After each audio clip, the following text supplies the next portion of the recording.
The trouble was, so many things seemed to have changed here in the brief span of his fortnight's absence. The attitudes and atmosphere, for instance, and the people.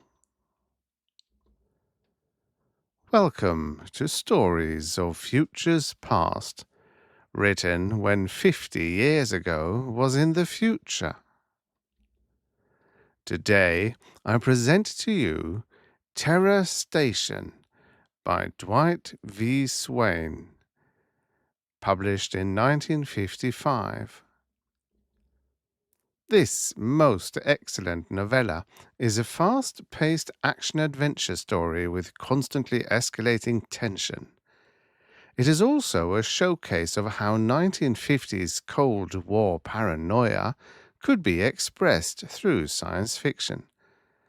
The story features alien plots, mind control machines, tentacled alien monsters, robot fighting craft, and the obligatory desirable blonde, all at an isolated research base guarded by the military out in the desert. Our hero, aptly named Stone, is the head of civilian security at the base, coming back from a 2-week trip to Washington. He happens upon a woman being attacked by something monstrous in the night and intervenes. And we're off to the races, so to speak. Enjoy.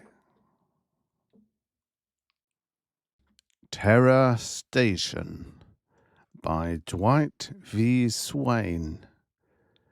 Originally published in Imaginative Tales, September 1955. Narrated by Tom Trussell. Chapter 1. He saw the woman first. Blindly, she stumbled out of the moonless desert night 100 yards ahead into the dim right edge of the path slashed by his headlights. Lurching, staggering, she scuffed through the gravel of the highway's shoulder, reached the asphalt, and took 2 short, uncertain steps out on it, swaying as if the sudden change to smoother footing had almost made her lose her balance. Stone jammed on his brakes. Only then, before the car could even start to stop, movement flickered in the murk from which the woman had emerged. Stone glimpsed a shifting scarlet glow, a dipping, twisting streak of color. Oozing through the backdrop of the night, it drew swiftly closer to the roadway and the woman, then faded, swallowed up in the glare of the approaching headlights. But as it vanished, a spot of strange translucence materialized to replace it. Formless, almost without perceptible substance, the splotch moved faster now, gliding across the shoulder and out onto the highway. Beyond it, the woman half turned, threw a frantic glance back along the way from which she'd come even as she took another stumbling step. In the same instant, the translucence swept down upon her. The woman's face contorted. Sheer terror etched her features, so deep that even Stone could see it. She tried to lunge away. But now gleaming tendrils lanced forth from the translucence, curled about her, held her helpless. The woman screamed. That scream, it echoed even through the shriek of Stone's scorching tires, seared itself into his brain so deep that he never would, never could forget it. Then, abruptly, the scream cut off. The translucence swirled back towards the roadside and the shadows, dragging the woman with it. Savagely, Stone jerked the steering wheel right with all his might, trying to follow the horror with his headlights. Skidding, the car rocked round on 2 wheels. For a spine-chilling split second, Stone thought it was going to go over, but at the last moment it righted itself and shuddered to a halt in a choking cloud of dust beyond the shoulder. Straight ahead, woman and translucence hung spotlighted less than 50 feet away. Stone snatched his Colt from its holster on the steering post. Leaping from the car, he raced forward.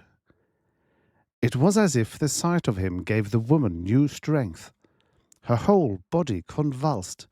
Tearing free from the monstrous thing that held her, she lurched towards Stone, blood streaming from a dozen wounds. The translucence seemed to swell and darken. Then, in a rush, it hurtled towards the woman. But now Stone was abreast of her. Cat-footed, he leapt between her and the monster. He blazed 3 fast shots into its center.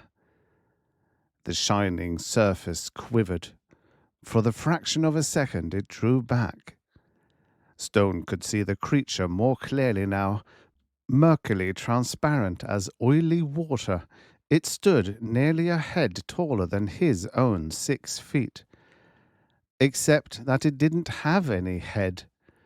Instead, a barrel body splayed out into many thin, cable-like tentacles at top and bottom, each terminating in a round disc the size of a quarter. Its only truly opaque matter appeared to be concentrated in a narrow, dully scarlet band, perhaps 3 inches wide, that girded the center of its body. Staring at it, Stone wondered if he were somehow going mad. Then, abruptly, there was no more time for thinking, observation. With a rush, the monster lunged towards him, moving on its lower tentacles as if they were so many skillfully coordinated feet. Behind Stone, the woman cried out, "The light! Watch out for the light!" Stone glimpsed it as she spoke, a small lensed cube of box that suddenly shot out at the end of one of the creature's upper tentacles. He leaped sideways. Almost in the same instant, a vivid purple streak blazed from the box. It missed Stone by inches. Desperately, he snapped a wild shot at the lens, then fired twice more in the onrushing monster's midriff. This time, the thing didn't even hesitate. Stone jerked the trigger again. A hollow click. The gun was empty. With a curse, Stern hurled it at the nightmare thing before him. Then, whirling, he raced headlong back towards his car. Like an evil, gleaming shadow, the monster sped after him. It moved fast, horribly, incredibly fast. Panting, Stone veered left, not even daring to look back. The headlights blazed blindingly into his eyes. Something brushed his shoulder. He felt his shirt rip. Then he was past the lights. Twisting, he dived headlong beneath the car, heedless of the gravel that slashed his face and chest and knees and shins and belly.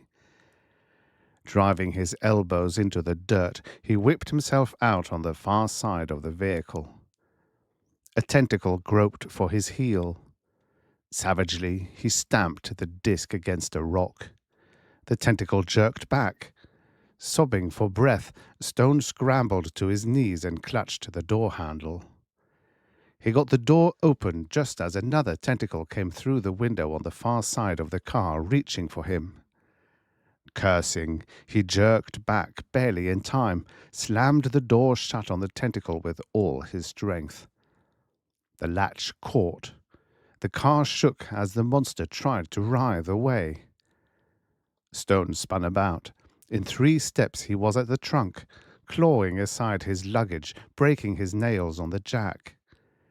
His hand closed around the axe handle in the same instant that his car gave a sudden lurch. There was a sound like that of a gigantic rubber band snapping. Then, like an echo, a tentacled disc slapped against his right ribs just below the armpit.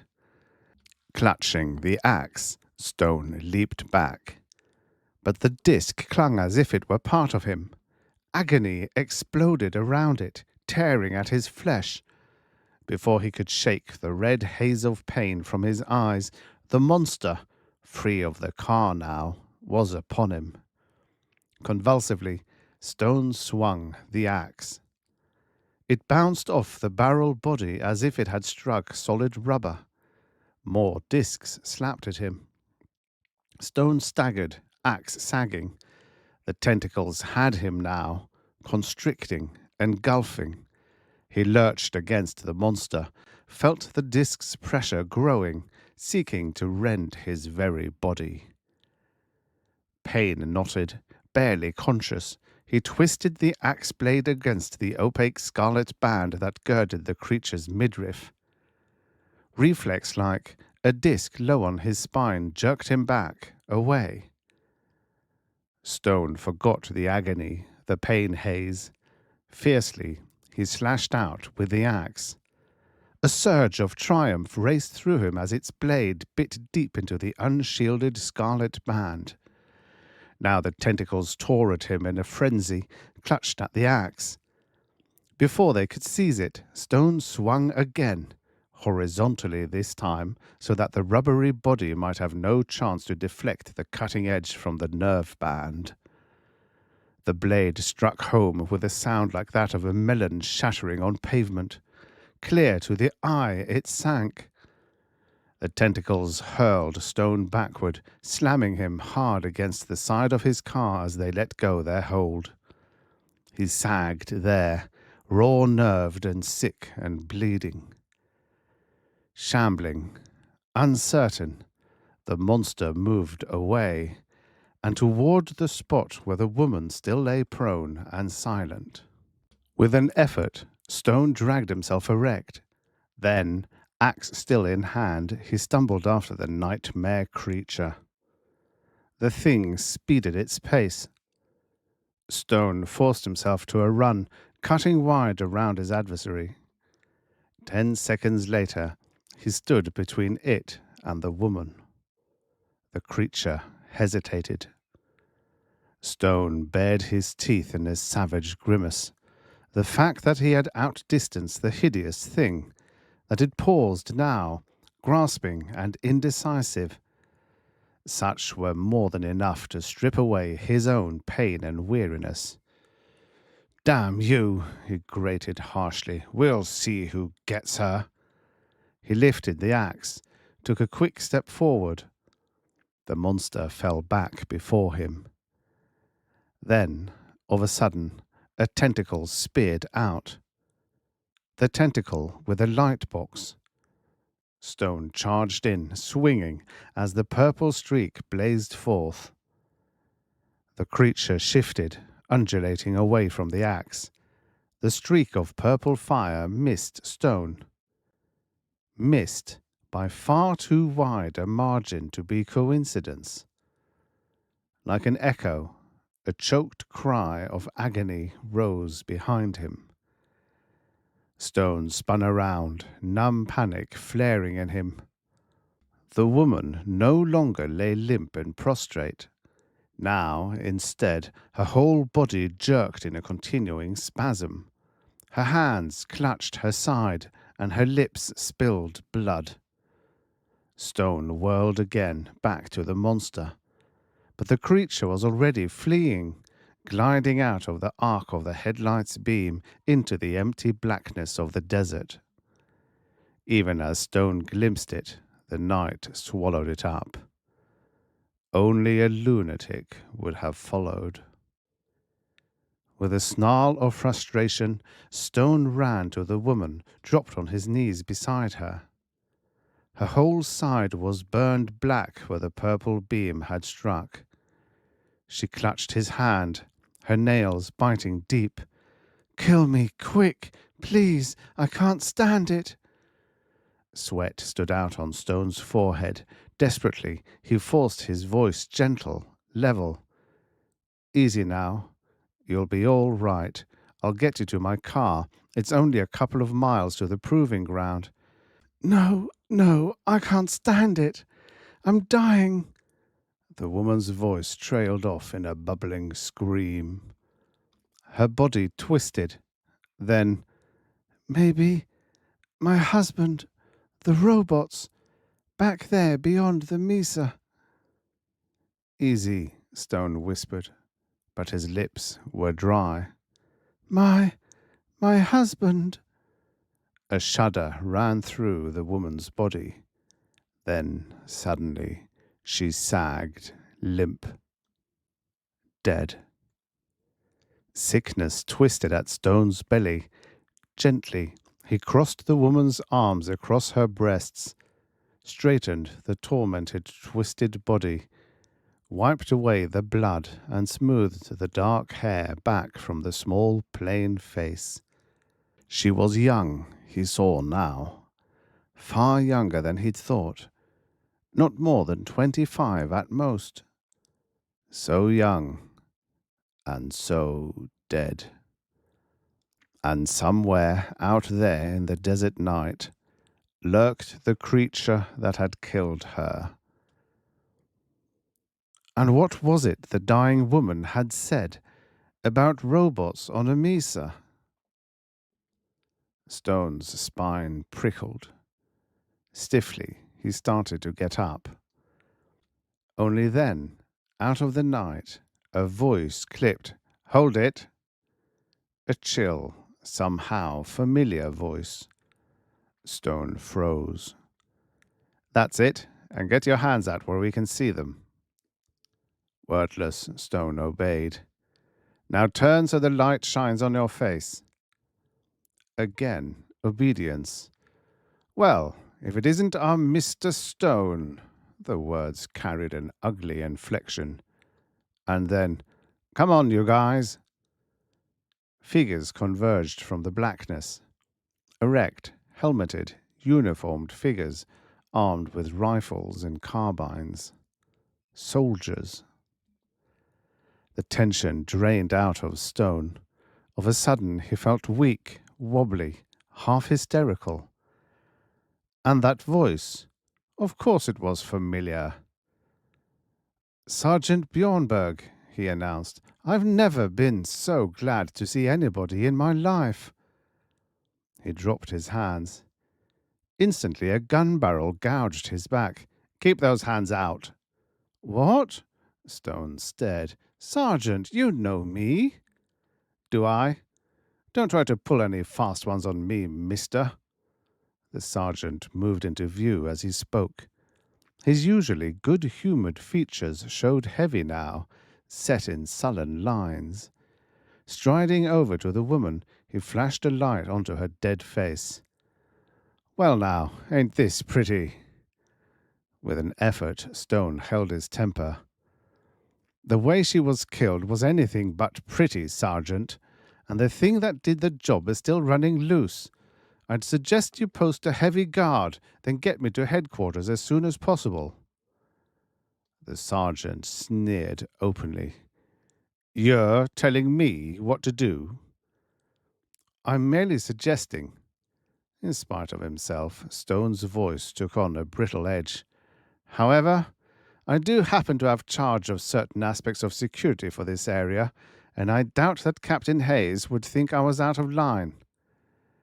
"Oh?" Sergeant Bjornberg grinned.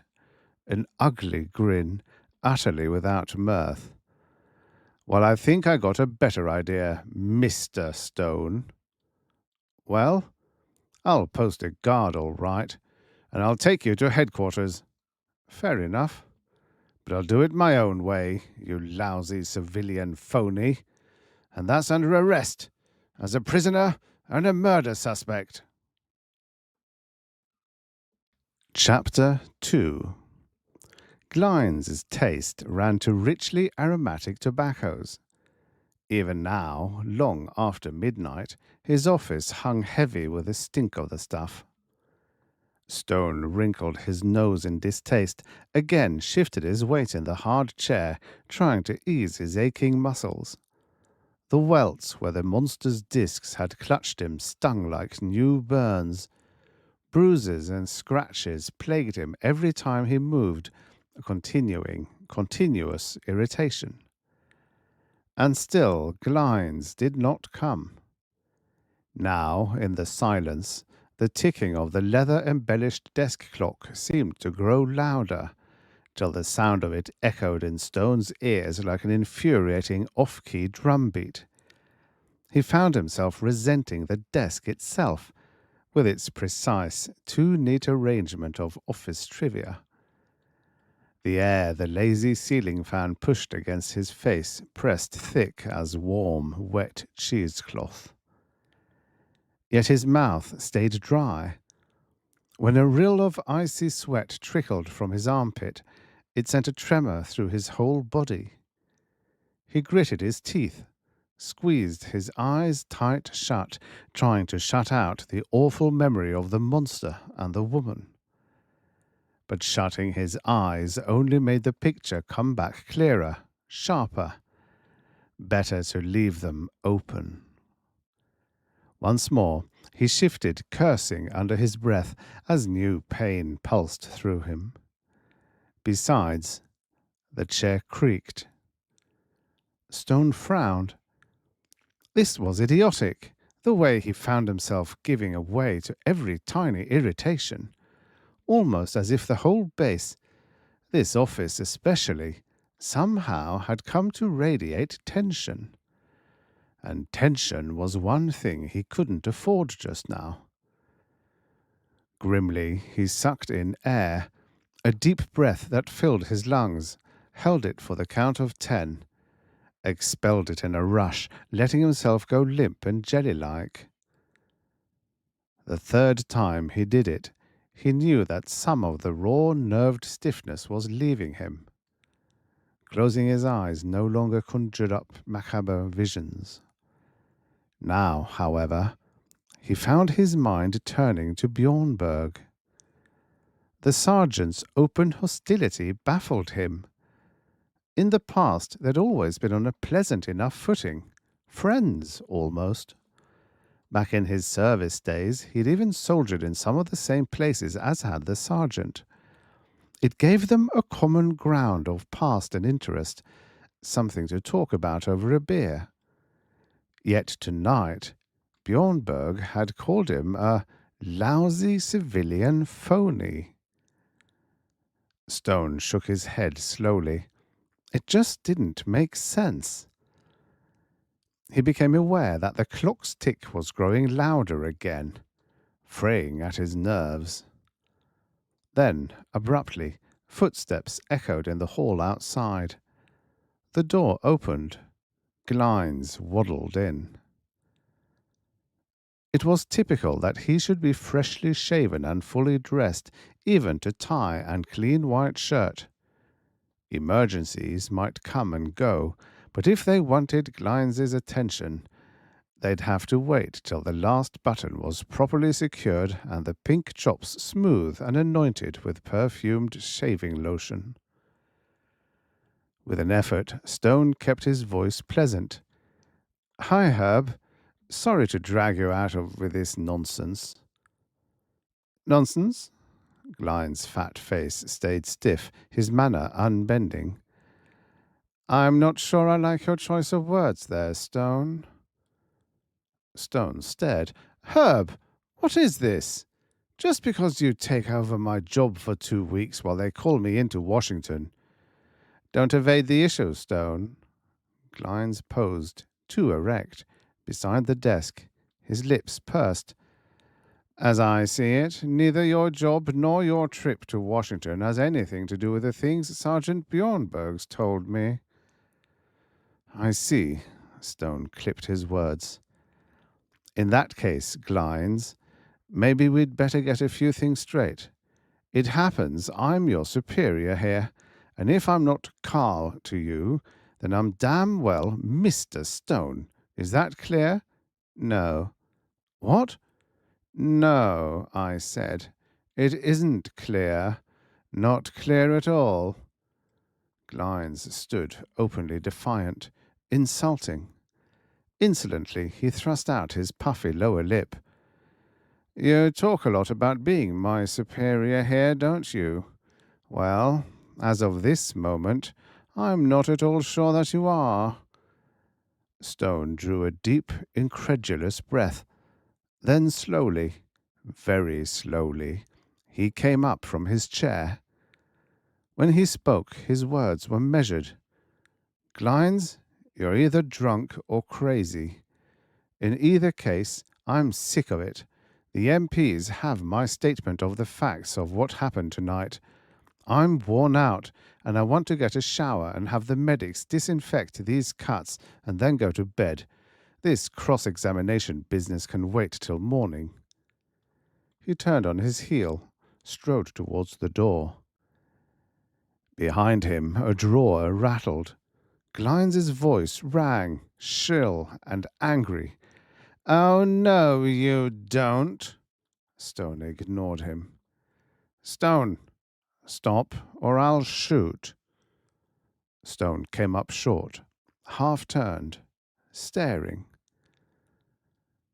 Glines stood crouched behind the desk, his eyes black, beady slits above fat cheeks. He gripped an automatic, a heavy army Colt, in one pudgy hand. "Back!" he cried shrilly. "Come back here, Stone, before I shoot you like you deserve." Stone stood very still, trying without avail to fathom the things that seethed in the black eyes. First Bjornberg, now Glines. Had the whole base gone mad? "Easy, Herb," he said soothingly. "Easy does it. I'll come back." Careful of every movement, he made his way to the desk. "You can put the gun down now, Herb. I won't try to leave again till you say so." "I'll say you won't." Glines bared uneven teeth in a taunting smile. And then, "Oh, you were clever, all right, Stone, but not clever enough to fool me." "I wasn't?" "No. It all came to me in a flash as soon as Bjornberg told me about you and that woman, and the crazy story you tried to put out about fighting some monster." Glines' face grew more flushed as he spoke, his words and breathing jerky and uneven. The hand that held the gun quivered. New prickles of tension touched Stone's spine. "Sure, Herb, sure." It was as if his fat little aide hadn't even heard him, as if the man were talking to himself, almost. "The minute I woke up, it all clicked into place, just like that." Glines giggled, high and ragged. "Oh, I'd been suspicious all along, of course. I checked your record while you were gone. The way you sneaked into security work, pretending to be an American agent while you fought with the communists in Spain. The business of playing professional soldier in China. Those years you spent with the OSS during the war. You cut quite a figure, all right. It made you look tough, dangerous, trustworthy, experienced. But it was all aimed at just one thing. This job here, in charge of civilian security on the country's top secret project. You were willing to wait, to bide your time, because you knew that when you got this spot here, you could really do the job right when you betrayed us." A numbness crept over Stone. It was incredible, this mad net of distortion Glines was weaving about him. Something was behind it, surely. Some dark and evil pattern. Yet what? It was a question pregnant with frustration. Because he didn't dare to argue, not with an obvious madman. He couldn't even probe too deeply. He tried to speak calmly. "Did you figure out the rest of it too, Herb?" "The rest?" "Sure. How it all fits together. How the business about the woman and the monster could help me betray anything." Scorn distended Glines' eyes. He radiated contempt. Do you think I'm completely stupid? I knew it the instant I woke up, of course, just like the rest. You wanted some kind of cover to hide behind so that no one would suspect you when news about the project got out. So you killed the poor woman, then made up the story about the monster.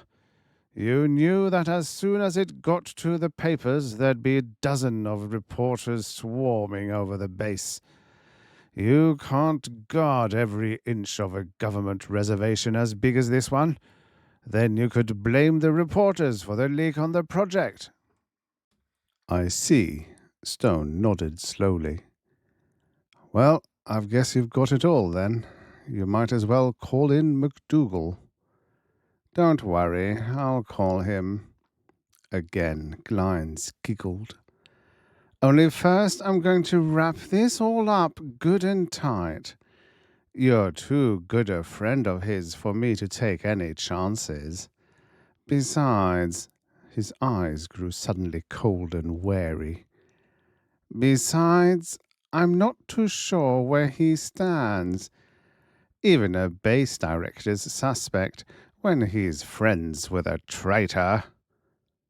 Stone made an elaborate business of shrugging. That's carrying it a little far, isn't it, Herb? Mac's going to have the final report to make on this business, and he might not like it if he thought you were trying to pull a fast one on him. If he knew, he might. Glines' eyes glittered. But then I plan to handle it more simply than that, without any red tape. Bjornberg understands. He'll take care of it. He'll take care of it? Yes. Glines smirked. Ley del fuego, they call it in Spanish. The law of flight. Shot while attempting to escape. Stone's palms were suddenly slick with sweat. The ticking of the desk clock echoed in his ears like the knell of doom. He made it a point to breathe deeply, evenly. That's a big responsibility for a man to take, Herb. Let me worry about that, Stone. I think I'll find it a pleasure. As he spoke, Glines came round the desk, waddling as always. Ordinarily, the way Glines moved made Stone want to smile. Only now, of a sudden, it wasn't funny. Especially when the gun the fat man held stayed so very steady. Abruptly, ignoring the weapons, Stone turned to the desk, picked up the clock, stared down at its face. You'd better hurry then, Herb. What? Time's running out. The sergeant goes off duty in a couple of minutes. He lifted the clock so Glines could see it. The black, beady eyes flicked to the dial. Stone hurled the clock square at Glines' head. His aide jerked away, barely in time to dodge the missile. But in that split second of distraction, reflex movement, Stone lunged in, knocking Glines' gun aside with a left foreman block, driving a hard right into the pit of the fat man's bulging paunch. Glines crashed back against the wall, tottered, and slid to the floor, his face scarlet as he fought agonizedly for breath. Stone stomped down on his wrist, kicked the Colt aside. Then, scooping it up, he stood straining his ears, listening for some outside reaction to the scuffle. None came. Wordless, he strode to the door. Panting now, Glines glared up at him, eyes sparking hate. Go ahead, Stone. See how far you get. Bjornberg. That's right. I gave him orders to stand guard outside the building and to shoot on sight. Stone smiled thinly. That's why I'm not going out. He threw the door's heavy bolt in place. You see, There's just one catch to all your theories, Glines. They're not true. So we're going to get MacDougall down here right now and square things away." As he spoke, he strode swiftly to the desk, picked up the phone, dialed the base director's quarters number. 4 rings. Then MacDougall's sleep-thickened voice. "Base director speaking." "Carl Stone, Mac. Get down to Glines' office fast. This is urgent. And it might be smart to bring along a couple of guards." The sleepiness faded from MacDougall's voice. "Of course, Carl, if you say so." A pause. "I didn't know you were back. When did you get in?" "A while ago, but something's happened I don't want to talk about on the phone, and I can't leave the office here." "I'll be there in 5 minutes." He made it in 4. A big, shaggy man with shoulders like mine beams and John L. Lewis eyebrows. 2 armed guards followed him in. "You've got troubles, Carl." "You might say so. Glines here." Stone gestured to the fat man, still sitting slumped against the wall. "Has suddenly decided I'm a traitor. His solution to the problem was to arrange to have me shot while attempting to escape." MacDougall's shaggy eyebrows lifted. "Well now, that's one way of eliminating a problem, isn't it? Though I doubt that he's actually got it in him to pull the trigger when the cards are down." Stone shrugged. "He didn't plan to." "No?" The base director cocked his head. "Then who?" "Sergeant Bjornberg. Whether he shares Glines' delusions or not, I can't say. But Glines tells me he stationed the sergeant outside the building with orders to shoot me on sight." MacDougall frowned. "Things really have been happening to you, haven't they, Carl?" And then, turning to Glines, "How about this, Herb? Got anything to get off your chest?" The fat man scrambled to his feet and stood pompously erect in a belated effort to regain his dignity. His eyes sparked. "I certainly do, Mr. MacDougall. There's not a word of truth in what he says. About the shooting part, that is. What actually happened was, Sergeant Bjornberg caught him down the road a couple of miles, crouched over a woman's corpse. You can see how cut up he is." A contemptuous gesture towards Stone. "As if they'd fought before he killed her. He tried to alibi himself with a wild story about them both being attacked by some bug-eyed monster." MacDougall interrupted. "You can skip that part, Glines. The driver from the motor pool told me about it on the way over." "Yes, sir." Glines nodded tightly.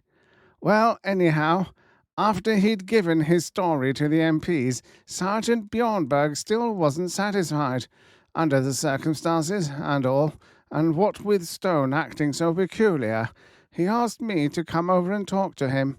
When I got here, Stone was ugly and insulting. He refused to talk to me and insisted on going to his quarters. I was already worried about the way he was acting, so when he got so hostile, I pulled a gun on him. After all," he flushed, "we were alone here. I hadn't thought to have a guard stand by." "And then?" "He attacked me. I didn't want to shoot him, of course, and he's stronger than I am. He got hold of the gun and then called you." MacDougall frowned, studied the floor briefly. Then, after a moment, he turned to Stone. "Well, Carl?" Stone could feel heat rising in his face. "What do you mean, well, Carl? Glines picked a fight with me from the moment he walked into this room. He accused me of being a traitor, went through a long rigmarole about how I was to leak information on the project. If you'll check his record, you'll see that I have ample reason for thinking as I do, Mr. MacDougall." Glines broke in sharply.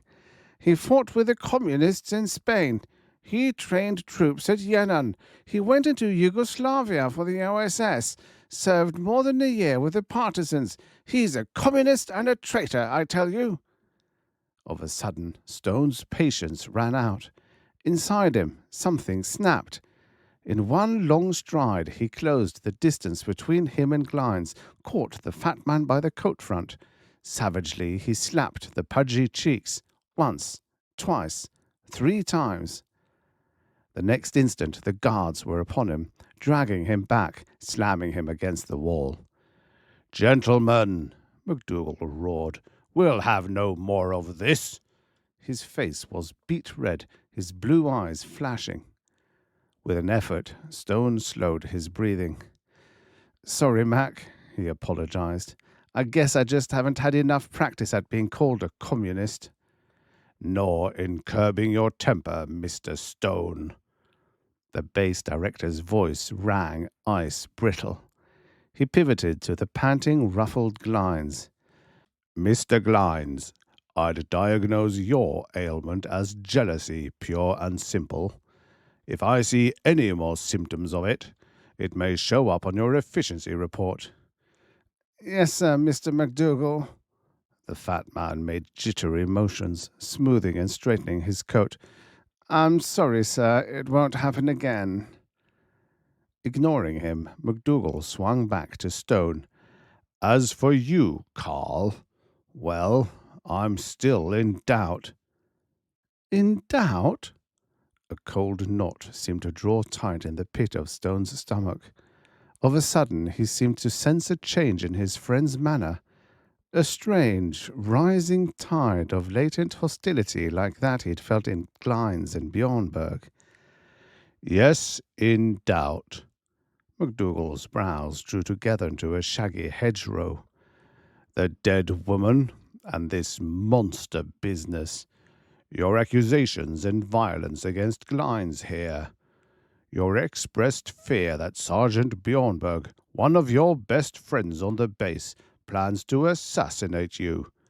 I don't like the sound of such talk." Stone stood mute, not trusting himself to answer. "Take your tale about Bjornberg," MacDougall went on. "You claim he was on guard outside this building, waiting to kill you. But it so happens that when I called the motor pool for transportation, they sent him to drive me. He'd been there ever since he brought you to this office." The walls seemed to close in about Stone. He knew every eye in the room was upon him, knew he had to speak. "So?" he asked at last. MacDougall paced the floor, big knuckled hands clasped behind him. "I don't like to do this, Carl," he said finally, "but considering the delicate nature of our work here, the high degree of secrecy surrounding our mission, I'm afraid I don't have much choice." The cold knot in Stone's stomach drew tighter. MacDougall ended his pacing, dropped on one hip on the corner on the desk. His tongue moved slowly back and forth along his lower lip, and his eyes stayed focused on the floor. When he spoke, his words were careful, casual. "Did you know we'd acquired a psychiatrist since you left for Washington, Carl?" he asked. "A psychiatrist?" Stone burst out in spite of himself. He started forward.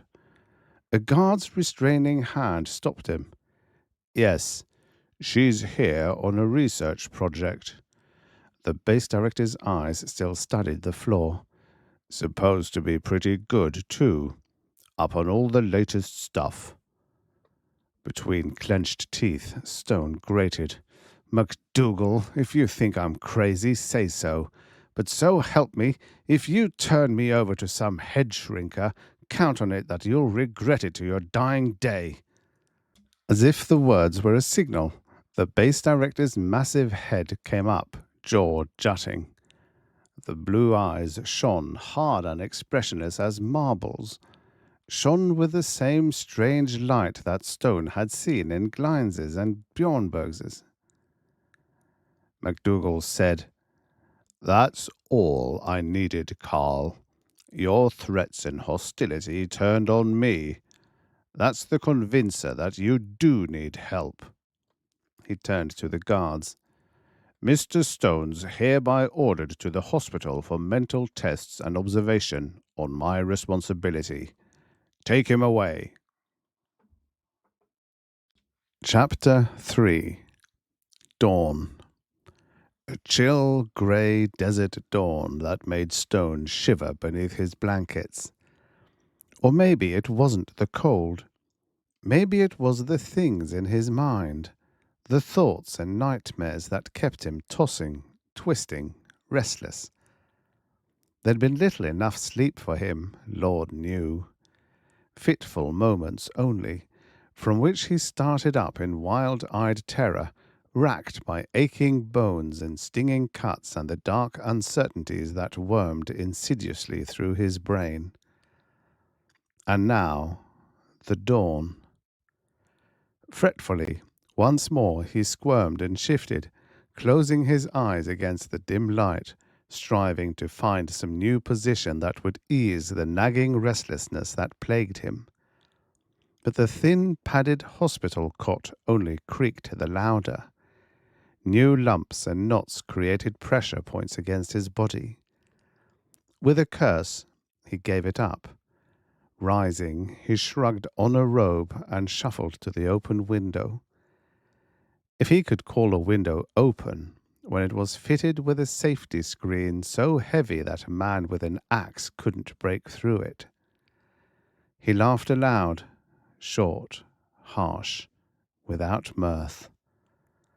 Outside, the base still lay bleak and silent, a hollow city with no excuse for being except the project. The bare, regimented streets stretched deserted between their rows of characterless prefabricated housing. To the south, the tiny airstrip spread desolate, its lone helicopter strangely skeletal at this distance in the chiaroscuro of early morning. Stone crossed to the other window, the closed one, peered west towards the bulk of the central project building. The next instant he stiffened, for where 2 weeks ago the structure had loomed square and squat, now a tower rose from its centre, a tower somehow disconcertingly unique in styling, not quite like anything he'd ever seen before. Protuberances of unfathomed purpose marred its symmetry. Catwalks rimmed it at half a dozen levels. Even the material of which it was constructed resembled nothing with which he was familiar. Stone frowned. True enough, there were plenty of things he didn't know about the project. That was as it should be, at a base at which security measures were so vital. Yet, at the same time, it seemed strange that he'd have heard no hint as to a construction job of such proportions. It didn't even fit in with the architectural plans. He'd seen those, and they contained no provision for a tower. None was needed. This was a development base, not a proving ground. Of course, plans changed. New discovery and problems necessitated new measures, new approaches, even new buildings. The trouble was, so many things seemed to have changed here in the brief span of his fortnight's absence. The attitudes and atmosphere, for instance, and the people. People like Bjornberg and Glines and MacDougall. Or maybe it was he that had changed, the way they said. Maybe he was really crazy. He was still brooding about it when the door opened. The click of the lock took him unawares. There'd been no warning, no sound of footsteps. Instinctively, he spun about. Reva stood framed in the doorway. It rocked him hard. So hard he could only stand gaping at her cool blonde loveliness, groping for words he couldn't find. "Good morning, Carl." Her face, her voice were grave. Briskly, she stepped across the threshold, crisp and neat in a starched white smock, and closed the door behind her. The spell broke. "Reva!" He choked. "Reva, what are you doing here?" Her manner stayed detached, impersonal. "I was assigned here nearly 2 weeks ago, Carl." And then, "I'm Dr. Adams now, you know." "You mean you're the psychiatrist?" She nodded, grey eyes steady. "I'm afraid so, Carl, and I know it's going to be difficult for both of us after the personal relationship, but I didn't have much choice since I'm the only qualified person here. Mr. McDougall made that rather plain." Pinpricks of rising fury seethed through Stone. "You're going along with this farce, then? You'll run me through the mill like any other screwball in spite of everything? The way it was between us, as close as we were together?" He didn't even care that the words came out thick and angry. The grey eyes dodged his now. As if to cover it, Reva moved to the room's lone chair, sat down. "Answer me," Stone stormed. "Give it to me straight. Are you going to help them frame me?" "No one's going to frame you, Carl. It's just that you may be sick. That's all that I'm to check on." A tremor crept into Reva's voice as she spoke. Hastily, she brought out a pencil and a notebook. "There'll be a few tests, that's all. Minnesota Multiphase Personality Inventory, Rorschach, TAT, electroencephalogram, in case you're interested in the names. And I'll want to talk to you, of course, discuss these things you've done that seem to bother Mr. McDougall and the others. There won't be anything unpleasant about it. We can work most of it out over coffee, probably." "We'll do it straight, you mean?" Stone clenched his fists, trying to fight down the red tide of rage that surged within him. "Forget your damn coffee, Dr. Adams. I'm just one more nut to you. Quit trying to hide it." Reva's face went stiff. She rose quickly, stood very tall and straight. "Very well then, Carl. We'll handle it just as you prefer. The electroencephalogram comes first.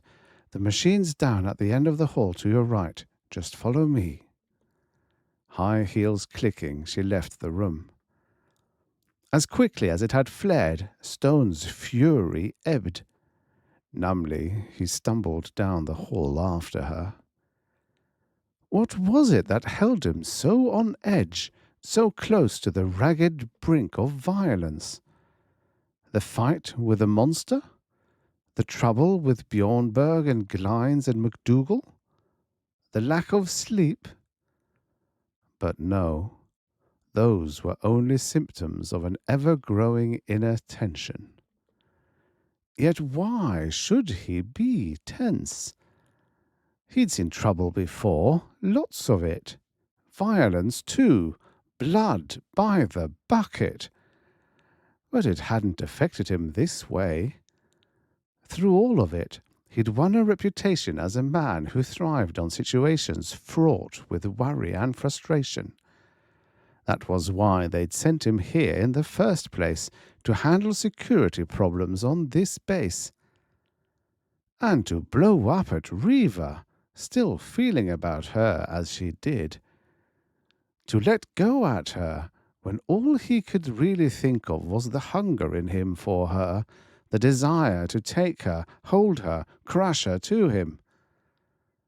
Ahead of him, the heels stopped clicking. Reva pushed open a door, stepped aside.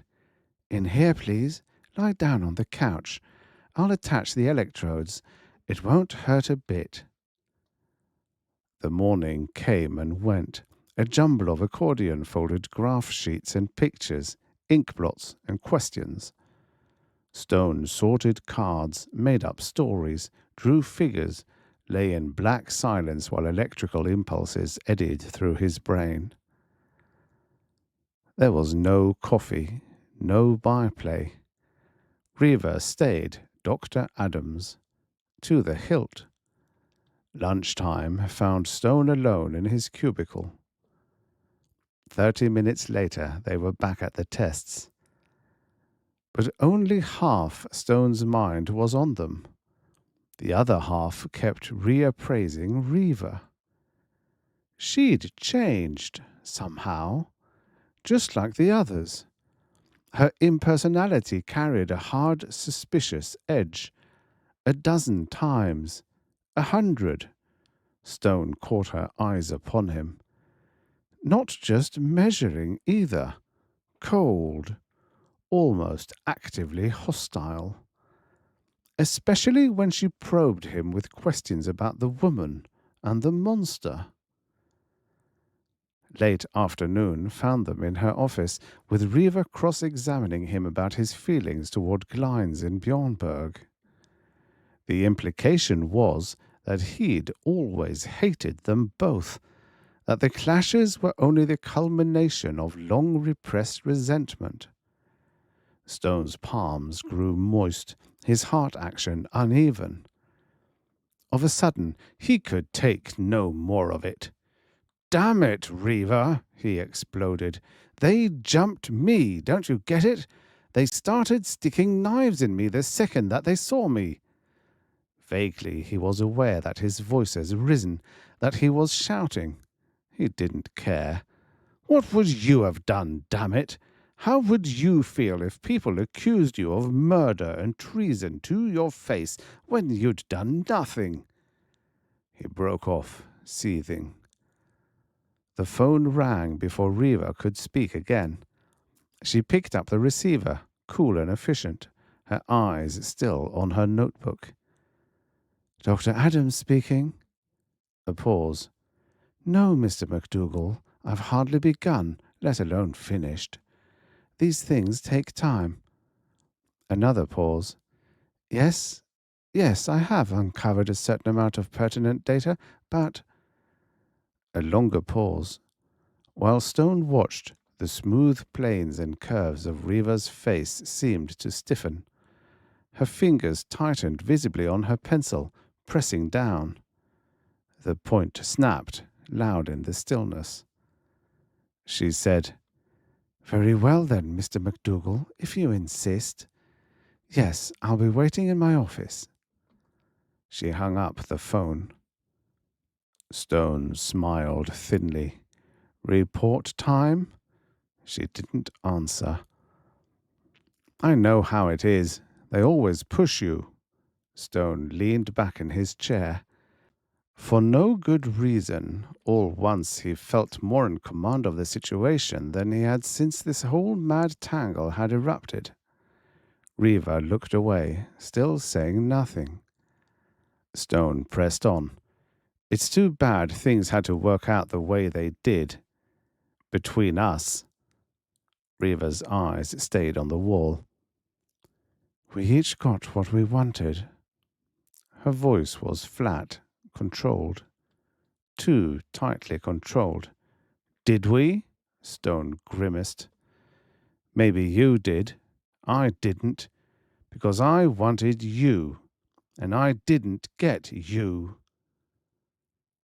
Was it his imagination, or did Reva's breathing quicken just a fraction? "Being married to a security man's no cinch. I know that. It can get pretty damn worrisome and lonely, like you said when you broke it off.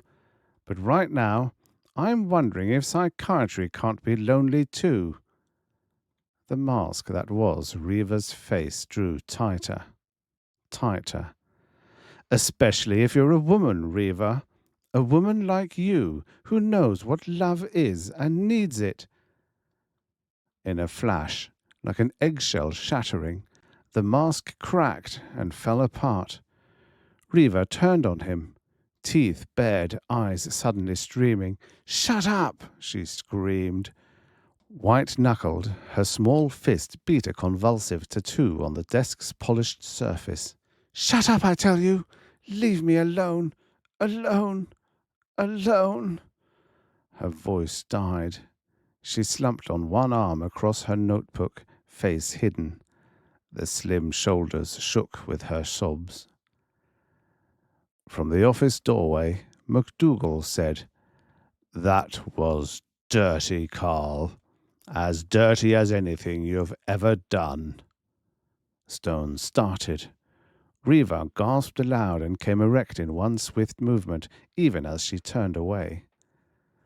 MacDougall stalked heavily to the nearest chair and sat down. Face hewn in granite, he ignored Stone, addressed Reva. "I'm sorry about this, Dr. Adams. Believe me, I wouldn't run you through such a mill for all the world if it weren't absolutely necessary." "It's quite all right, Mr. MacDougall." Face almost composed once more, Reva resumed her seat. "I'll give you my tentative report as soon as the attendant returns Mr. Stone to his room." She reached towards a buzzer button. MacDougall halted her with a gesture. His blue eyes were cold. "Don't bother, Doctor. I'm not inclined to spare Stone's tender feelings after what he just did to you." "It's not a matter of feelings, Mr. MacDougall." Abruptly, Reva was very much the doctor. "There's a therapeutic issue involved, and Mr. Stone's my patient." Tight-lipped, Stone leaned forward. "Get on with it," he clipped. "I want to hear what you've got to say as much as he does. If I'm crazy, I've got a right to know it." "Crazy is hardly a meaningful term, medically speaking, Mr. Stone." Reva stared down at her notes. "However, if you insist—" "I do." "Very well, then." She turned to MacDougall, tapped an accordion-folded graph on the desk. "Are you familiar with electroencephalography, Mr. MacDougall?" The base director shrugged. "Only vaguely." "Then let me begin by explaining that the electroencephalograph is a device which measures currents within the brain and records them on a chart. A trained technician can then interpret the patterns in diagnostic terms." "I see." "In Mr. Stone's case," Reva studied the chart, "the electroencephalogram shows marked deviation from the norm. I'm inclined to believe that the pattern indicates he's a victim of epidemic encephalitis." "Encephalitis?" MacDougall frowned. "I'm afraid you'll have to explain, Doctor. I've never heard of it." Reva nodded gravely. "That's not surprising, sir. No acute cases have been reported since 1925. The ones we see today are chronic, the aftermath of an epidemic that swept the country beginning in 1919. "And the results?" "That all depends." Reva sketched meaningless patterns with her pencil. "You see, the disease wreaks havoc in the brain. There's tissue damage and, later, of course, residual lesions. Ganglion cells and neurons degenerate or disappear. Behavior difficulties often follow, too. Chronic irritability, emotional instability, psychopathic conduct." "You tell it scary," Stone said tightly. "There's just one catch, though. So far as I know, I never had any such disease."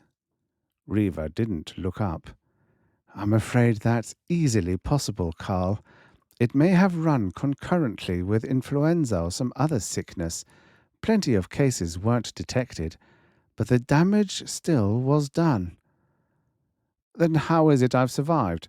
Why haven't they carted me off before now?" "Because of the nature of the disease, Carl." For the first time, Reva faced him squarely. "You see, it can become progressive, even after months and years. When that happens—" Helplessly, she spread her hands. A numbness crept through Stone. He slumped in his chair. The room seemed to grow dim around him. He hardly heard the things the other two were saying. Was this to be the end for him, then? Must he live out his life walled away from the world in some mental hospital? Again, he lived through the night before, tried to recall the way he'd felt, the things he'd done. He'd been tired, yes, but that was to be expected, what with a long trip in, and his spirits had certainly been good enough. Then he'd seen the woman, fought the monster. And whether anyone believed him or not, the battle had been reality, not delusion. He had the scars to prove it. Chronic irritability, emotional instability, psychopathic conduct. Those were terms that fitted Bjornberg and Glines better than they did him. Though he had to admit he'd been on the jumpy side ever since he'd reached the base. Ever since he'd reached the base. With a rush, the pieces fell into pattern. Last night, he'd fought a monster, a creature like nothing ever seen on earth, in hell or in heaven. The dying woman had gasped of robots on a Mesa. Bjornberg had accused him of murder. Glines had sworn he was a communist. MacDougall had ordered him checked for mental aberration. An unscheduled, otherworldish tower had risen atop the project building. Reaver had diagnosed him as an encephalitic, fully capable of psychopathic conduct and suitable for confinement. He himself had developed a sudden tension so nerve-shattering as to make him question his own sanity. It all added up to just one thing. Something horribly, dangerously wrong. But not with him. No. With the base. But what? What could possibly account for such mad deviation? He looked up sharply. Reaver was still talking. So after your description of Carl's behavior, Mr. MacDougall, my first thought was paranoia, the systematized delusions and hallucinations tied in with it, and so did his tendency to violence. But I've given him the Rorschach test and the TAT, and neither of them show any indication of it. So tentatively, I'm forced to fall back on encephalitis. It manifests itself so many ways. It's more polymorphic than syphilis, even. Systematized delusions? Hallucinations? Stone felt a sudden, quick twinge of excitement. The behavior of the people here on the base fitted that pattern. Yet, how could a whole organization turn paranoid? Besides, Reaver had just said that he himself didn't check out for it on the tests. Thoughtfully, he studied her. She knew about these things, these mental twists, and she'd just come here. Could the trouble be some strange infection she'd brought with her? For that matter, why would a psychiatrist be assigned to a development base anyhow? It was an interesting question. Spontaneously, he cut in on the conversation. Reaver? She looked around. Yes, Carl? Just what is this research project of yours? Her face froze, lips half parted. The grey eyes. It was as if shutters had suddenly slammed closed behind them. Cold, hostile shutters. MacDougall said quickly, I'm afraid we'll have to bounce that one, Carl. Verboten. Dr. Adams' work is classified, highly confidential. Ice hung on his words. The same kind of ice that glazed Reaver's eyes. And Glines's, and Bjornberg's. Stone held his face immobile. Sorry, I didn't know. Reva had come here. Strange things had happened. Reva was a psychiatrist. Base personnel showed something close to mental disorder. Cause and effect? It could bear some thought. Quite a bit of thought, in fact, not to mention thorough investigation. MacDougall's blue eyes had narrowed. Abruptly, he turned to Reva. Dr. Adams, I'm afraid I've imposed on you. It's not fair to ask you to treat patients in addition to your other work. Reva's slim shoulders moved a fraction. I admit the facilities are hardly adequate, Mr. MacDougall. Then you recommend a mental hospital? I'm afraid so. We'll have him flown out tonight in the helicopter then. Right now. The base director surged to his feet. Let's go, Carl. Stone gripped the arms of his chair. One wrong question, and in seconds they'd arranged to put him out of circulation.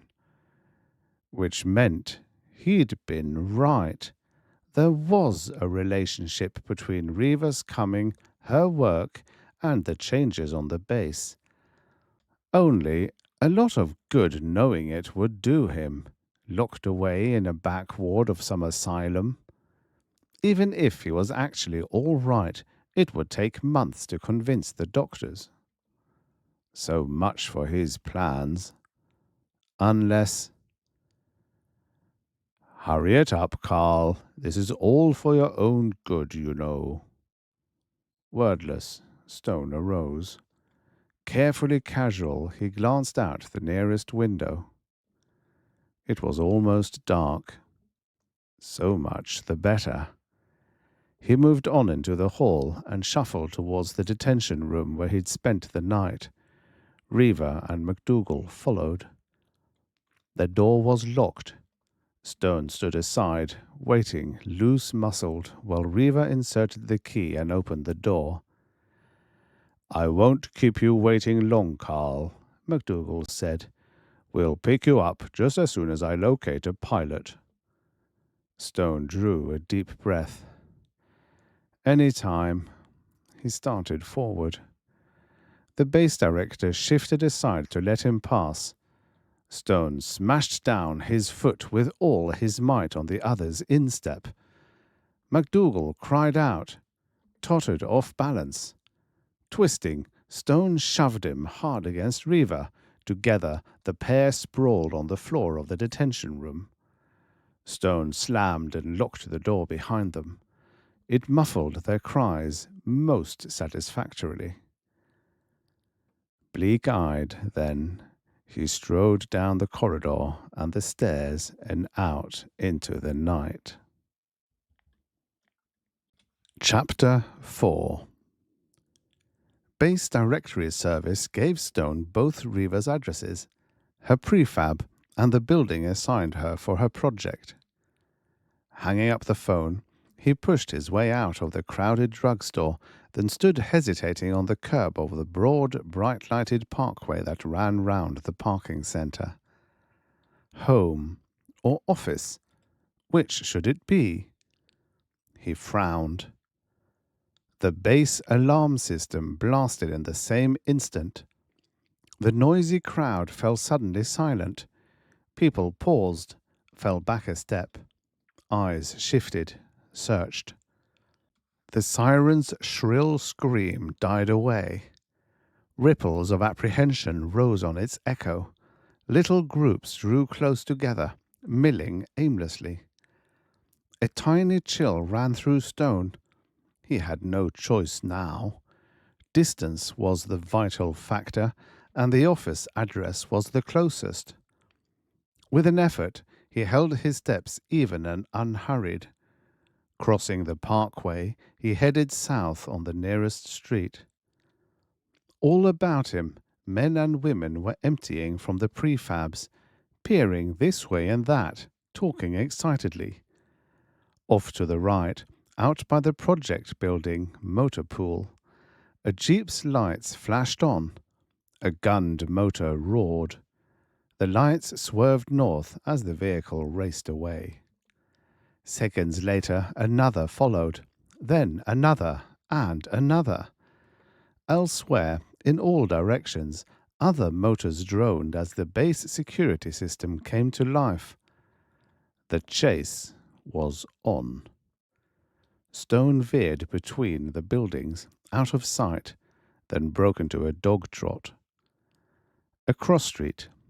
Pausing in the shadows, he strained his eyes against the night, searching both ways for signs of the blockade the jeeps were setting up. According to plan. It was a good plan, too. He'd helped devise it. Once the vehicles reached their stations, a rabbit couldn't move across the base undetected. After that, there'd be a block check, certain capture. But until then, he strode across the street, not too fast till again he reached the welcoming shadows. There, once in the darkness, he broke into a pelting run. More cross streets, more speed. Then the last line of prefabs. Beyond them spread the dim expanse of the related projects area with its high wire fence and guarded gates. Stone halted, breathing hard, and smoothed his shirt and combed his hair. Then, boldly, he strode towards the nearest point of entry. The guard on the gate watched through the mesh, cold-eyed and silent, as he approached. Stone said, "Message for Dr. Coughlin, materials research. Here's my pass." He extended his wallet as he spoke. Cradling his rifle, the guard unlatched the gate and reached out to take it. Stone smashed the free-swinging gate violently against him. The guard lurched back, tried to jerk up his rifle. Sidestepping, Stone lunged in close. Savagely, he hammered an uppercut to the other's jaw. The guard dropped. Ripping the man's shirt into strips, Stone bound and gagged him in seconds. Then, snatching up the rifle, he ran for the shadows. The small, one-story brick building that housed Reaver's project stood apart from its fellows, far back in an isolated corner of the related projects area. A steel framework like a miniature radio tower rose close beside it, perhaps 50 feet tall. Smashing open the locked door with a rifle butt, Stone snapped on the lights and surveyed the place. The room in which he stood was a typical office. Filing cases banked one wall. A desk flanked by bookshelves stood against a second. There was a long table littered with papers and, incongruously, a small bowl of flowers. 3 chairs, a water cooler, and a coat rack completed the furnishings. Hurriedly, Stone crossed to the nearest of the 2 inside doors. The first led to a washroom. The second was locked. Stone hesitated, a vague uneasiness upon him. It was as if the tension that rode him had been suddenly, sharply heightened. His muscles ached. His fingers showed a tendency to tremble. The humming impinged on him. Then, it was as vague as his uneasiness. A sound that was not a sound, almost.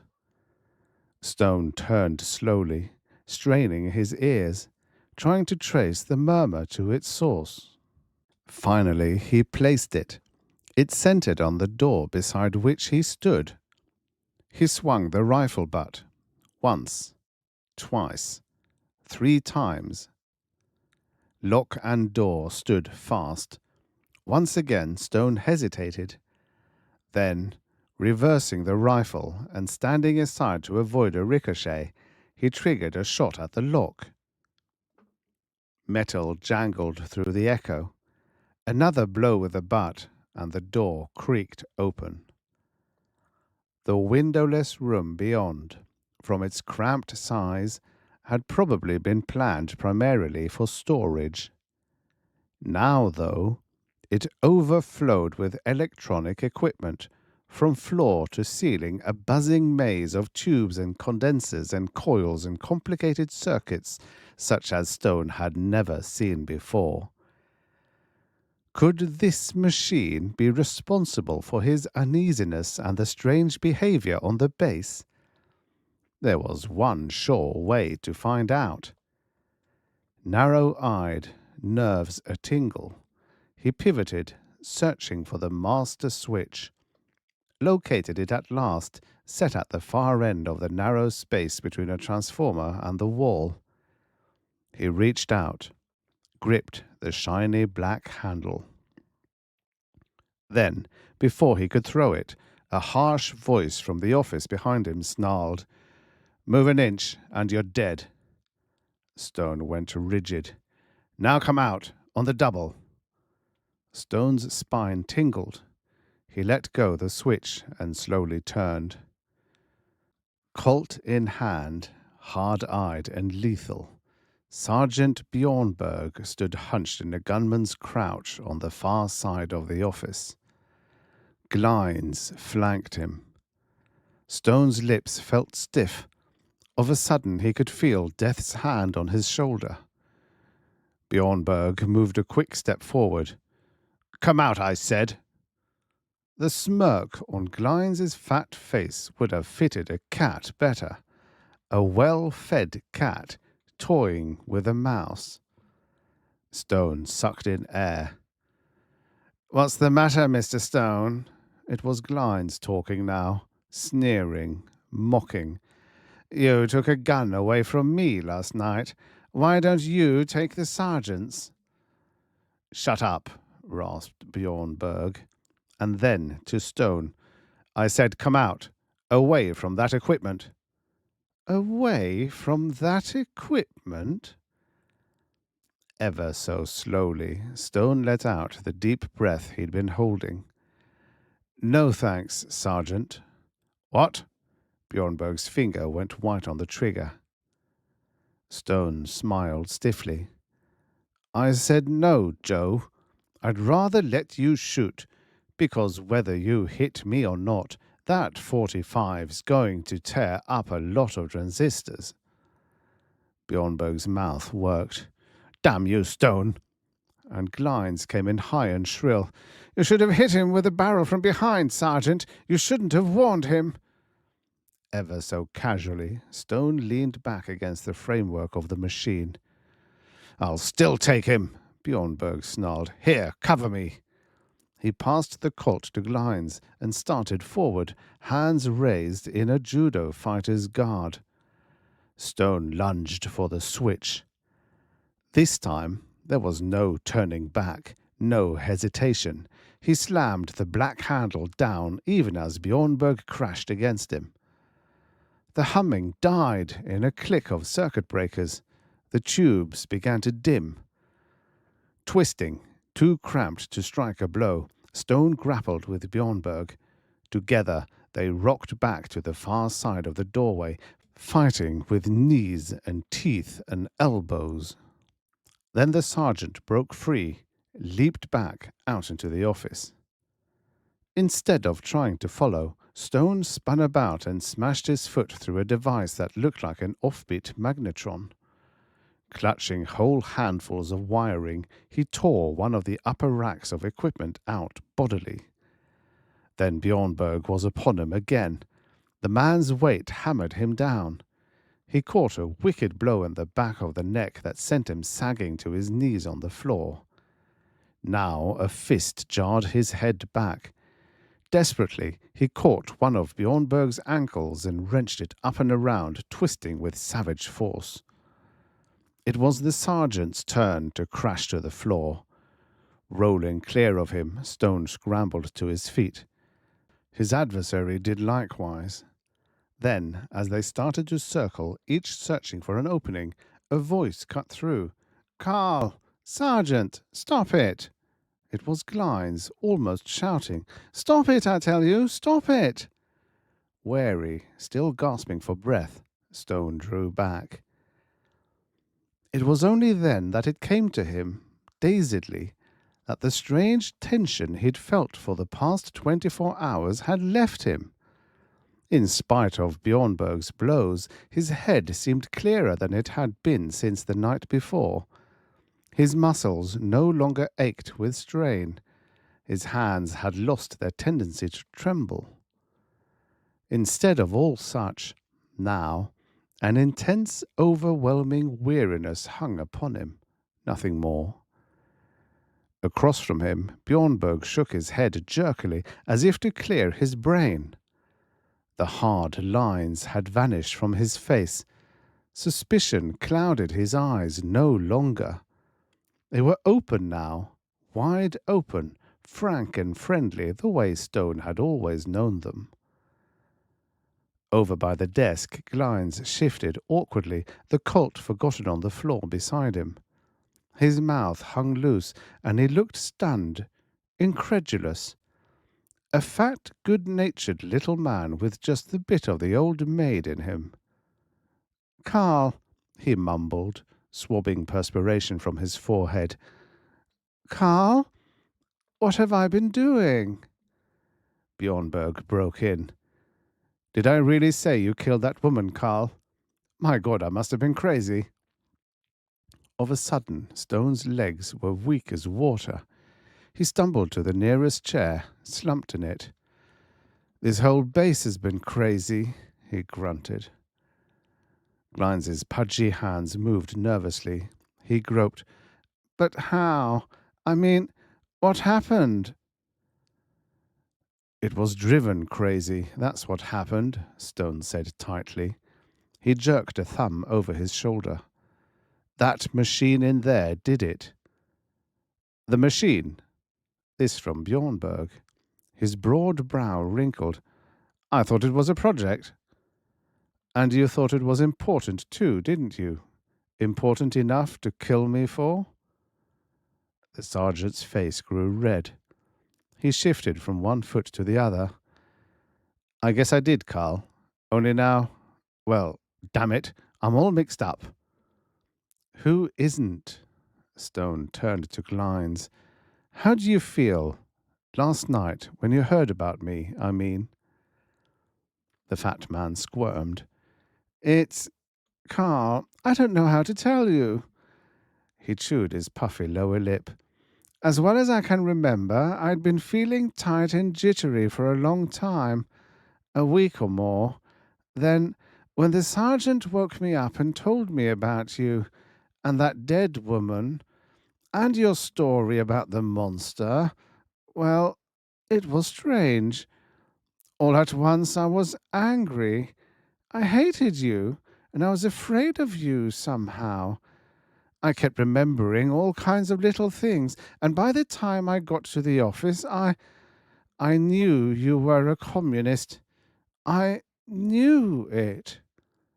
Nervously again, he swabbed his forehead, scarlet now as Bjornberg's. "I hope you understand, Carl. I just can't explain it." "I understand all right," Stone said grimly. "The trouble is, I can't explain it either. Not all of it.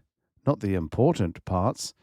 But the machine, you said—" "Sure, the machine did it. But why?" Stone leaned forward. "Look, first of all, somebody had to design it. Then somebody else had to approve it, order it built. Why?" Glines shook his head helplessly. Bjornberg stared at the floor. Stone pressed on. "Second, it didn't seem to cause any trouble, outside of making everybody jittery, till I came along. But when I did, everybody went haywire. Except me. Or maybe I did too.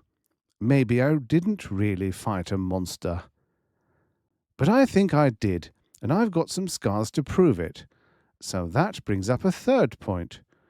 Why didn't it throw me, like it did the rest of you? How is it I could figure out that something was wrong on the base and that this project was responsible when nobody else could?" "It's crazy, just crazy, that's all," muttered Bjornberg. Maybe, but I doubt it. Stone rose stiffly. There's somebody I want to ask some questions. He stopped short. Tell me this. How'd you happen to come here looking for me? Glines frowned. That was my idea, Carl. Mr. McDougall sent for me after he and Dr. Adams finally got out of that room at the hospital and sounded the alarm for you. He asked me if I had any idea where you might go. After all, I'd worked with you for a long time. At first I said I didn't know. Only then Dr. Adams made some remark about your condition, and said she hoped you wouldn't twist your delusions of persecution around to where you try to do something to her, like you'd done to that dead woman. Mr. McDougall said she didn't need to worry about it, that he'd see that she got home all right, and they left.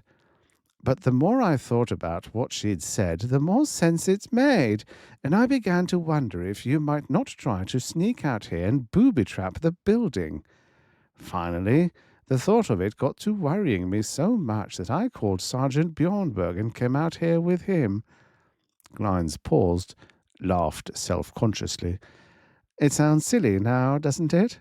But at the time, nothing in the world seemed so important as to make sure that nothing happened to Dr. Adams or her project. Reva. Always it came back to Reva. Good enough, Stone said. Tight-lipped, he started for the door. Where are you going? Bjornberg demanded. Stone held his voice flat and level. To see Dr. Adams. That figures, the sergeant nodded. We even got a jeep back by the next building to take you to her. Besides, Glines chimed in, opening the door, you'll need us to pass you through the blockade. He started down the outside steps. The next instant, his wild scream of terror split the night. Chapter 5. For Stone, that moment lasted 1,000 years. Then it was over. Glines' shriek dying. The horrid spell broke. He lunged for the door, Bjornberg on his heels. But something smooth and slippery brushed his face as he crossed the threshold. Instinctive panic flaring in him, he threw himself sidewise. Before he could hit the ground, rubbery tentacles swept about him. In a black delirium of movement, he found himself caught up and lifted, crushed close to a gelid, barrel-like body. Desperately, he tried to twist free, fight clear, but a dozen discs clung to him with vicious suction. Every move he made seemed to draw the tentacles tighter, crushing him, squeezing the very breath from his body. Now one had looped about his throat, a living rope to cut the blood off from his brain. Glines' screams seemed dim and far away. The sky held too many stars. Then thunder rocked the night, the thunder of a heavy Colt fired at close range. For the fraction of a second, the tentacles' hold relaxed. Stone's feet touched the ground. Tearing his throat free, he gulped in a tremendous, sobbing breath. "Joe!" he shouted. "Joe! Shoot for the band! The belt!" Nightmare-like, in the same instant the tentacles once again constricted. He had no more breath, not for shouting, nor for breathing either. But the Colt roared like an echo, so close now that the powder fumes stung Stone's nostrils. The monster's barrel body rocked under hammer blows of impact. Fluid spilled across Stone's legs in a chilling gush. Then he was free, falling, slammed to the gravel. Tentacles writhed across him in a rush. Rolling, Stone lurched up. The monster that had held him now clutched Bjornberg. In a raging frenzy, its tentacles swung the sergeant high into the air, wrenching at his body. His head lolled, loose, horribly disjointed. Then, with cataclysmic violence, the thing hurled him from it. He crashed against the brick wall of the building, spilled down in a crumpled heap beside a sodden form that could only be Glynes's body. Stone turned and ran. Ahead of him, a second monster swept out from behind the building. Stone kept to his course, straight at the thing. If asked, he could not have told why. Perhaps it was bravado, perhaps desperation, or perhaps pure madness. The creature hesitated, its tentacles flickering in a way that was almost startled. Then, abruptly, it drew back, as if suddenly wary, not quite certain of Stone's potential. Beyond it, the jeep loomed. Stone made it in a final rush, vaulted into the driver's seat. Kicking the motor to life, he wheeled the vehicle around in a screaming curve, jammed the accelerator to the floor, and raced for the main gate. In seconds, the entrance came into view. Stone started to apply the brakes. But the gate stood open. No guards appeared to challenge his exit.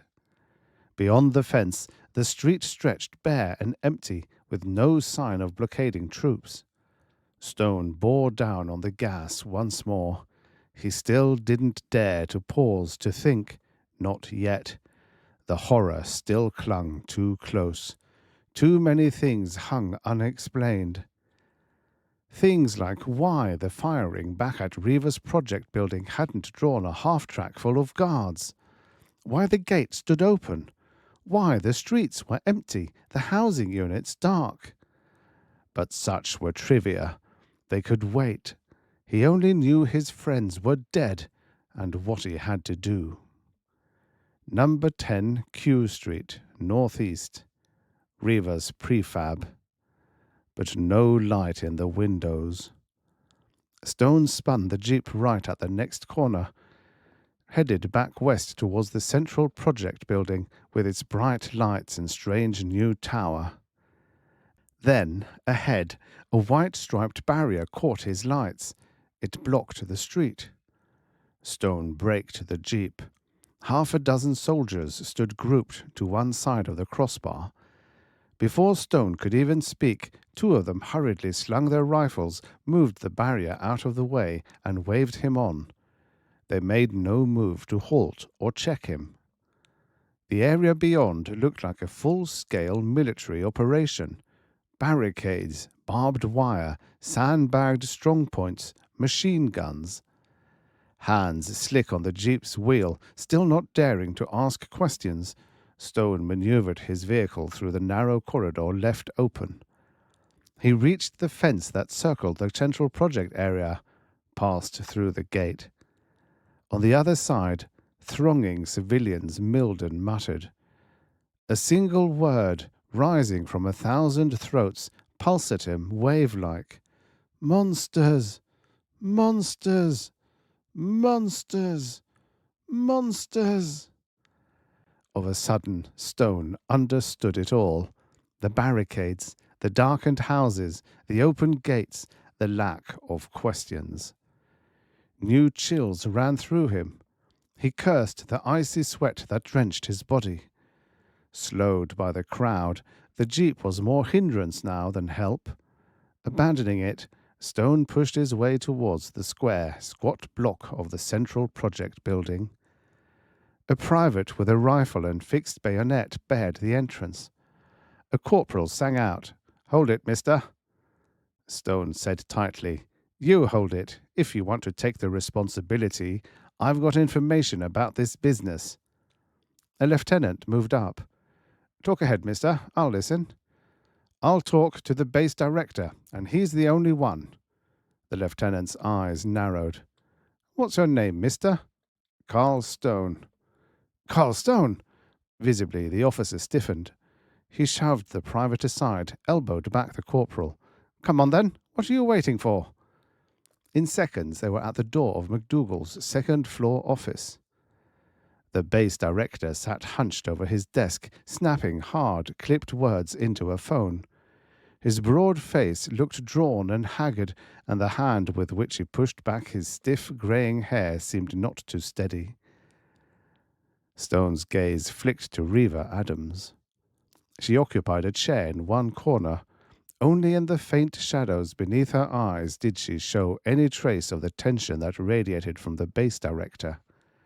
For the rest, she was, as always, sleek, lovely, all woman. Her blonde hair swept smoothly back and falling to her shoulders, her firm body filling out the silken sheath of her dress. Even the sight of her sent fury surging through Stone. Pushing past the lieutenant, he stalked into the room.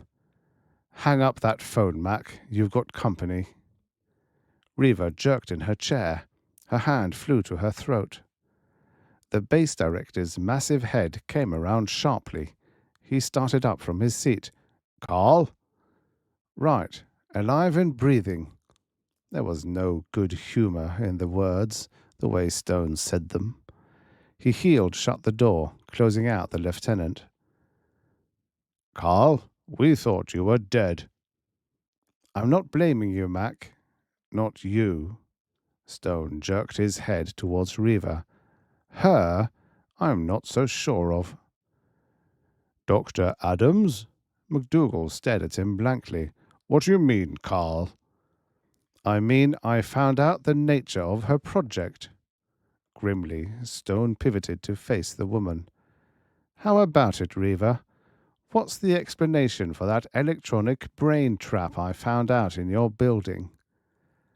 Her slim hands moved nervously in her lap.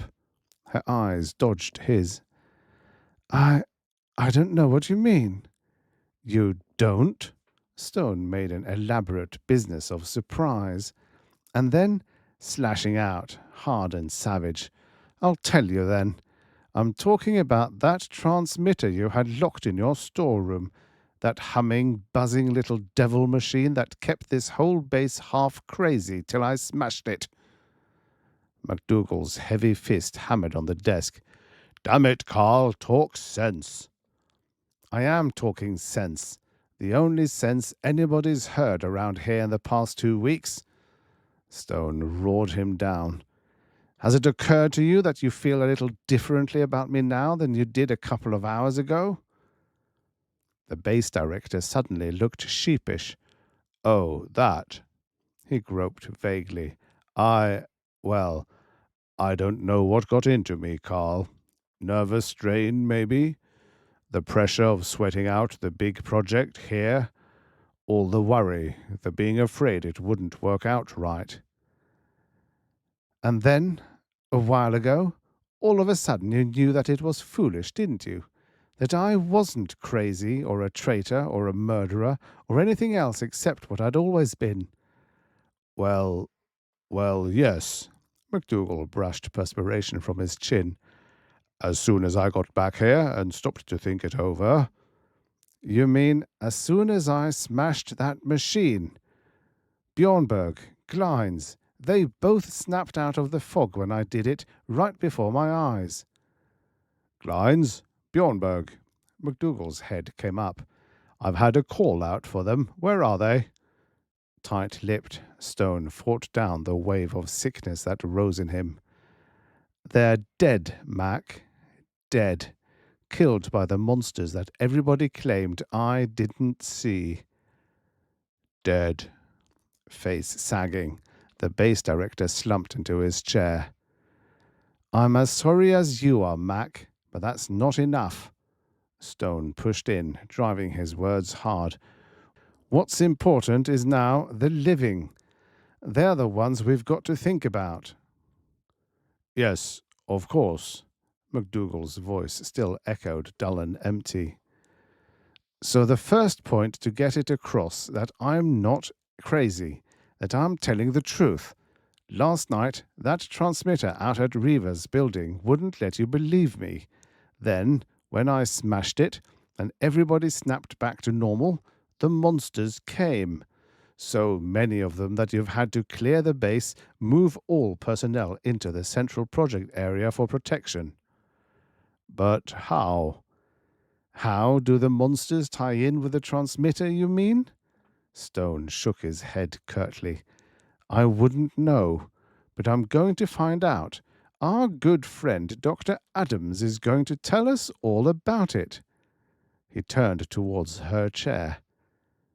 It was empty. Stone went numb inside, spun about by reflex. The office door stood an inch ajar. Reaver was gone. MacDougall cursed, surged up from his seat. Come on! Like a raging grizzly, he charged across the office and out into the hall. Stone started to follow. Then, braking, he whirled and jumped to the window. Savagely, he jerked it open and thrust out his head. Off to the right, below him, Reaver was walking briskly out the building's main entrance, a picture of calm, cool poise. Stone clutched to the sill, looked down. A soldier wearing an MP brassard stood directly beneath him. Stone shouted, You, soldier, MP, get that woman. The man looked up, startled, then to the right, following Stone's frantic gesture. But the words had reached Reaver, too. She swung around in mid-stride, her eyes wide with panic. The MP galloped towards her. Whirling, she fled right, away from her pursuer, off towards the corner of the building. Stone ran for the hall, only to crash into MacDougall, returning. The base director's face was flushed. He was panting. I couldn't find her, Carl. Forget it. She's trapped. Just wait in your office. Stone headed for the stairs at a dead run. Outside at last, then, he spotted the MP. The man waved and gestured. Stone went limp with relief. The soldier had Reaver gripped firmly by the arm. Stone started towards them. Only then, suddenly, out in the open area in front of the building, a civilian gave a startled cry and pointed skyward. Simultaneously, a high, shrill drone pulsed through the night, louder every second. Stone looked up sharply. Overhead, pinpoints of light were sweeping down in tight formation, converging on the central project area. Lower they raced, and lower, wheeling in a spiral that would have been the envy of any jet. Out in the crowd, a woman screamed hysterically. A man whirled, sprinting for cover. In an instant, panic swept through the multitude like a living thing, shrieking, bolting, clawing. Civilians and soldiers alike fled in all directions. Heart pounding, Stone pressed flat against the building. Now one of the lights peeled off from the formation. Bullet fast, it lanced towards the spot where Stone stood, so low that it almost seemed to skim the ground. He drew a quick, shallow breath, with a feeling that it must surely be his last. Only then the thing spun into an arc, bare yards away from him. For an instant it hovered almost motionless, barely 3 feet in the air, before riding a beam of purple flame from its base down to the ground. Stone could see it better now. A tripod of tall, thin metal legs supported a blocky central unit that vaguely resembled a cake ice cream cup with a broad lip flaring at the top. Light glinted from 3 eye-like protuberances set close against the brim. While Stone watched, the purple beam that speared down from the center of the body unit turned scarlet, then dazzling pink. At the same time, 2 funnel-shaped appendages detached themselves from the base and darted out, cobra-like, in either direction along the building's wall on slender tentacles of cable. Off to Stone's right, a shout rang out, then a shot. He turned just in time to glimpse the tentacle flick out like a whiplash at the MP who'd captured Reaver. Its funnel-shaped end struck him in the chest, a blow so violent that even Stone could hear it hit. The man staggered back, sank to the ground. Paying him no heed, the cable flipped high into the air, coiling as it rose. Then, writhing like a living thing, it was descending, slapping down at Reva Adams. Her scream rang wild and ragged. Like one possessed, she darted out from the building, blonde hair streaming. Deftly, the cable coil shifted, pulling tight even as it dropped its loop around her. Tripping, she plunged to the ground. In spite of himself, without volition, Stone lunged towards her. Unreasoning panic rowelled him with razor spurs. Almost as if timing itself to his charge, the cable tentacle threw another loop around the struggling woman, then swept her high into the air above Stone's head just as he reached the spot where she had lain. Desperately, he leaped straight up, clawing for the cable. Snake-like, it writhed out of reach, leaving him to fall back, cursing on the gravel. Now he saw the other tentacle's destination, and its victim. It was MacDougall. The funnel-like cable end had suckered onto his great chest and dragged him bodily out of his office window. Now, still at second-story level, heedless of his struggles, the line itself twisted and looped about him half a dozen times, binding him tight. Simultaneously, the flame jet from the strange robot's base deepened to its original purple.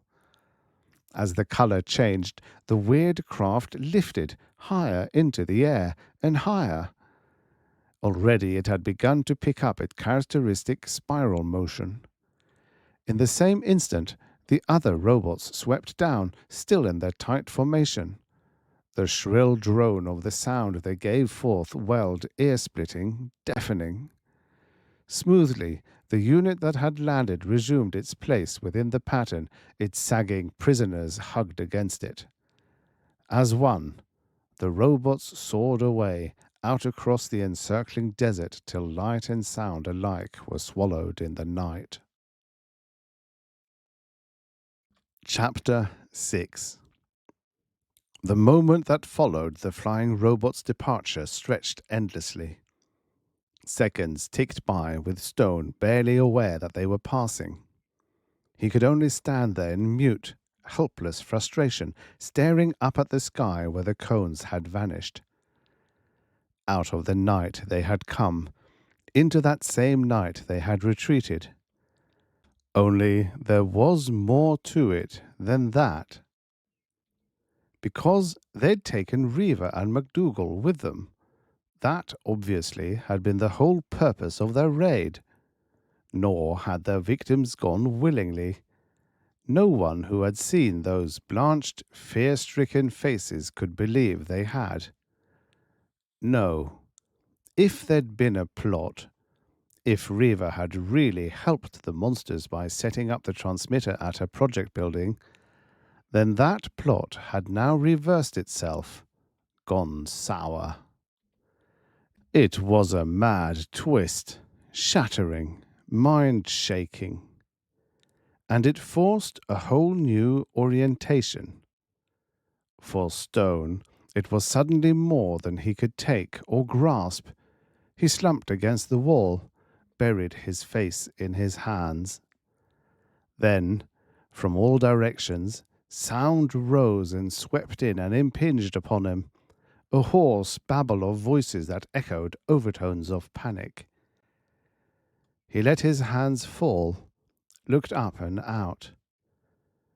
The teeming mass of humanity crammed into Central Project area seethed like churned water. Shouts of rage rang out, roars of indignation, women's high-voiced protests, the fierce-wrought cries of frightened children. While Stone watched, the troops drew in to form a tight bayonet-bristling cordon about the project building, thrusting the civilians back. Numb, drained, Stone turned from the scene and made his way to the main entrance. A half-track stood drawn up close by it, with a lieutenant colonel barking orders into a radiophone. Pausing, Stone listened long enough to ascertain that the man was talking to the commander of an armored unit on maneuver somewhere out in the desert. calling it in to reinforce the troops stationed at the base in case of further robot raids or incursions by the monsters. Chaos unlimited. Shaking his head wearily, Stone went on into the building and headed for the first-floor snack bar. The place was deserted, save for a little knot of research men who sat talking animatedly at a table beside a blaring radio at the far end of the room. In spite of himself, Stone's lips twisted wryly. Leave it to research. Let Earth itself collapse, and its intellectual stalwarts would still forget panic in their eagerness to argue the dynamics of the breakup. The girl at the coffee urn gave him a wan smile. "Coffee, Mr. Stone?" "Jug of black," Stone grunted. "I need something to help me do some thinking." Still talking, two of the research men came up behind him while he waited. "That confounded tower, that's what gets me," the first was saying. "With MacDougall gone, what do we do about it?" "Then what's Crawford said's true? Nobody except MacDougall actually knows the purpose of it?" "You're so right. I was there when he gave the orders on it, a week and a half ago. He was so excited he could hardly keep his pants on. But when Grimorsky asked him what the idea was, he just stuck out his eyebrows and told Grimm to mind his own business." The second man whistled. "It puts us on a spot then, doesn't it?" "Spot's hardly the name for it. That tower doesn't tie in with the project at all, except maybe for using some of the big equipment." The girl at the coffee urn handed Stone his cup and jug. Mechanically, he took them, paid her, and stepped back out of the way of the researchman. But his mind was racing, groping. He made no move to find a table. "One with cream and one without," the second research man told the girl. And then, speaking again to his companion, "I was talking to Santos about it. He says the only thing he can figure for it for is some kind of king-size electrolytic cracker. Only it's too big to make sense, and it's have to work on some offbeat principle that doesn't tie in with accepted theories on ionization." "Even if it did? What would the monstrosity decompose? The atmosphere?" This from the first man. "No, I can't buy that, Dawes. If you ask me, it doesn't do anything at all." "Oh, no. Don't push those snap judges of yours too far, Quinn." The second man looked half worried, half amused. "After all, why would MacDougall order the thing built if it didn't have some function?" "What's the obvious answer?" the man called Quinn snorted. "Our base director's cracked, that's all. The strain got too much for him. He saw how things were going on the project, that it just wasn't going to work out, even if it was his idea and his baby. He simply couldn't take it.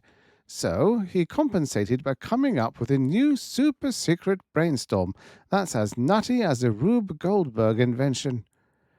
The other research man frowned. "You really think so? What else is there to think? Can you come up with any other explanation?"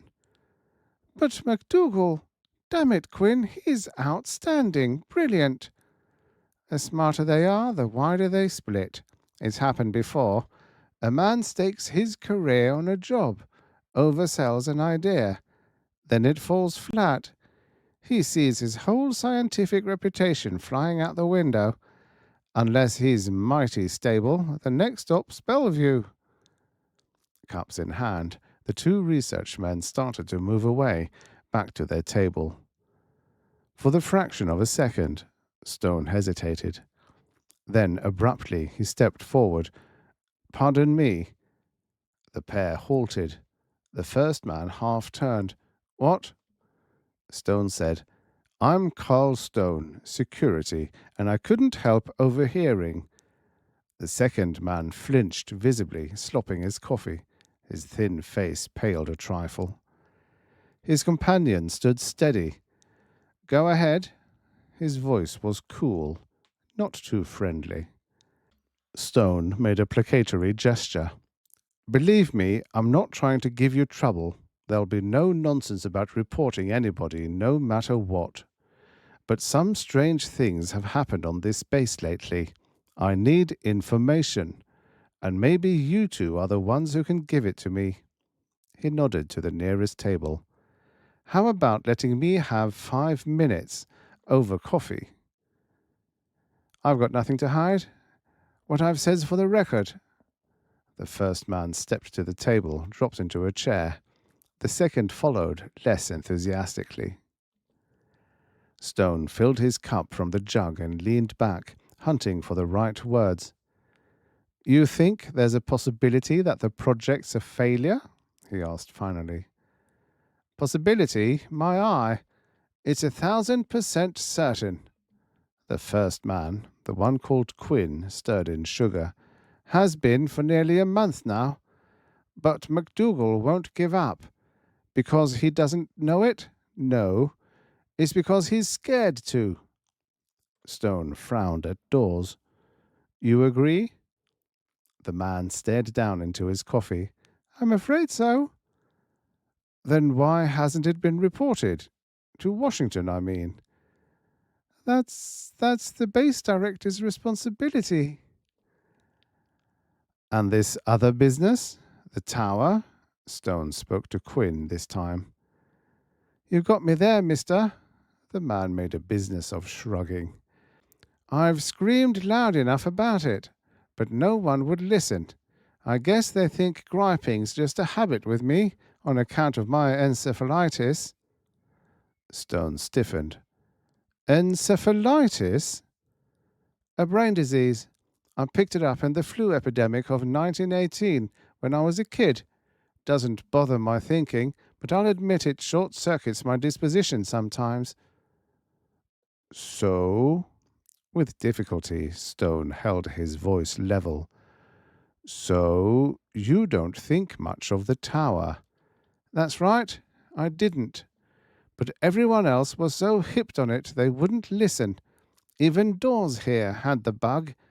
For better than a week, they all went around acting like it was the hottest thing since blondes were invented, and the most important, even when in the next breath they'd have to admit they didn't know what it was supposed to do or how it worked. I was the only one in the place who wouldn't join their club. I think they'd have fired me if they'd had a replacement. As it was, the supervisor just swore I was crazy and let it go at that. I see. Stone gripped his cup between his palms, trying to hide his hand's sudden trembling. Slowly, the pieces were falling into place. 2 weeks ago, more or less, Reva Adams had been assigned to research a mysterious project at this base. Shortly thereafter, the transmitter at her building had gone into action. Immediately, the thinking of the entire body of personnel had grown distorted, as witness MacDougall's order to build an apparently useless tower in the face of the project's alleged failure. Then he, Carl Stone, had returned, and the transmitter hadn't affected him, save to make him abnormally tense and irritable and nervous. Reva had diagnosed him as an encephalitis victim. And now, in Quinn, he discovered another encephalitic. And apparently Quinn's thinking hadn't been distorted by the transmitter either. He'd retained his judgment, his ability to analyze and reason, in spite of admitted irritability and tension. In other words, whatever else the transmitter might have done, it hadn't been able to influence encephalitic intellects. Why? Staring at his cup, Stone pondered. There's tissue damage, Reva had said, and later, of course, residual lesions. Ganglion cells and neurons degenerate or disappear. That meant that the functioning of the brain was changed, impaired. The transmitter at Reva's project building pulsed out waves that distorted the thinking of normal brains. But encephalitis didn't have normal brains. The disease destroyed cells, burned out synapses. So, in them, the transmitter merely heightened tension. Scar tissue slashed gaps its impulses couldn't bridge. Of a sudden, Stone felt better than he had in days. This discovery, it was a step forward, a long, long step. The only trouble was, he still had so far to go. For instance, where did the monsters fit into the picture? The robots, how did they link to the transmitter? And, the thought came in spite of all his efforts to shut it out, to Reva. Because there was a link. There had to be. The problem was only to establish the chain of logic. He took another sip of coffee, spoke as much to himself as to his companions. First, I smashed the transmitter. Then the monsters came. The monsters? The thin-faced Dawes hunched forward eagerly, seemingly glad for the sudden change of subject. I haven't heard anything about a transmitter, but these monsters, now there's something I can get my teeth in. You can have 'em, Quinn grunted sourly. Me, I wouldn't get my teeth in a monster if I was starving. No kidding, Quinn. I just wished I'd have seen one. Dawes's brown eyes sparkled. They're aliens, obviously. Extraterrestrials from some other planet. Also, they've mastered space travel, which means they're superior to humans, no matter what they look like. Look how they handled the business with the robots, kidnapping our base director as a hostage, along with a psychiatrist to give him a hand at figuring out our mental mechanisms. Personally, I don't think there'd have been any trouble with them whatever if people hadn't panicked. But when those women out in the prefab saw 'em, all tentacles and whatnot, everybody stopped thinking. The troops didn't do any good either. The aliens didn't have any choice but to fight back once the lead started flying. The monsters. The tentacles. The dead woman. Glines. Bjornberg. Without avail, Stone tried to black out the picture. In spite of himself, he shuddered. He knew, then, that for him there could never be any compromise with the strange creatures. No matter what he should learn, regardless of any answers the future might uncover, he could never hope to throw off his horror. His memories were too black, too bitter. Dawes was still talking, and I wonder how many of us have ever stopped to consider the functional aspects of multiple tentacles. Just think how handy it'd be to have suction cups on the ends of your fingers. It's as great an evolutionary development as the thumb. And there's the business of having the tentacles on both ends of the body too. Your feet get tired, so you turn upside down and walk on the other end. The stripe around the middle is probably a sensor band, a continuous nerve unit that sees, hears, tastes, smells. That is, assuming they have our senses, or maybe they ingest their food from the air by osmosis, the way a frog does water. The flow of words showed no signs of stopping. All at once, Stone could take no more. He had to be alone, to think. Abruptly he rose. Quinn, Dawes, I want to thank you both, he interrupted. You've been a big help, more than you know. He started to turn. As he did so, the blaring radio down by the other occupied table went into a sudden crackling spasm, then fell silent. A coffee drinker rose, reached for the dials. But before he could touch them, the radio blared again. A voice spoke. A strange, metallic voice like none that Stone had ever heard. Base! Development base called Las Crescentes. I speaking to you. Stone went rigid. Chairs scraped at the other table. Listen, base. I speaking. The man who had risen from the far table twisted the volume dial. Listen, bass! Listen, bass! Listen, bass! The level of the strange voice stayed constant. The man moved the selector. The voice came in on all bands. The man stumbled back, white-faced and shaking. An icy finger ran up and down Stone's spine. The clanging, harsh, metallic voice went on. Listen, bass. I hear at world earth from world you not know. I get element you call krypton. Must have. Take out you air. Not hurt. Stone groped. Krypton? Quinn speaking. Inert gas, 1 part in 6 or 700,000 in normal atmosphere. The voice again. Must have. Take. You help. I not hurt. Aliens!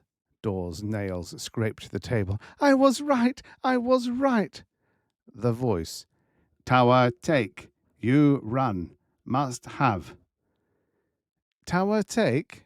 Quinn's eyes narrowed. My God, you don't suppose... Listen, bass. A pause. Then a new voice on the speaker, deep and familiar. MacDougall's voice, thick with tension. John MacDougall speaking. Stone gripped the back of his chair so hard his knuckles ached. MacDougall. As you have probably guessed, our visitors tonight are from elsewhere. Another planet, maybe even another solar system. I'm not quite sure. There's problem in communication. They don't have anything like what we'd term normal speech apparatus. They'd tried to get around it with the mechanical substitute you just heard, but it's pretty limited. A pause, vibrant with nerve-shattering silence. Anyhow, they want krypton. Why, I don't know. They just keep saying, must have. Another pause, longer this time. Stone's muscles were knotting. This krypton, we're to get it for them. MacDougall sounded old and frightened now. They've even equipped us to do the job. It seems they've been around quite a while. A couple of weeks, anyhow. So they did a little mind control work on one of our people, Dr. Reva Adams. Again, I don't quite know how. Probably they're telepaths. Maybe that's how they communicate with each other. In any case, they maneuvered things so she set up a transmitter that induced what amounted to a mild paranoia in all base personnel. A short laugh, more panic than mirth. Including me, the base director. With an effort, Stone twisted the chair about and sat down. Within him, the tension kept climbing. If it went on, wildly he wondered if a man could feel his own sanity slipping away. MacDougall again, sounding more like himself this time. Sorry, friends. I'm all right, and so is Dr. Adams. Just chalk up any breaks I make to nerves. He spoke less jerkily now. His voice came through the radio's amplifier strong and steady. Stone's tension ebbed a fraction. He leaned forward, concentrating on the base director's every word. I spoke of paranoia. As you may know, the disorders marked by systematized delusions and hallucinations.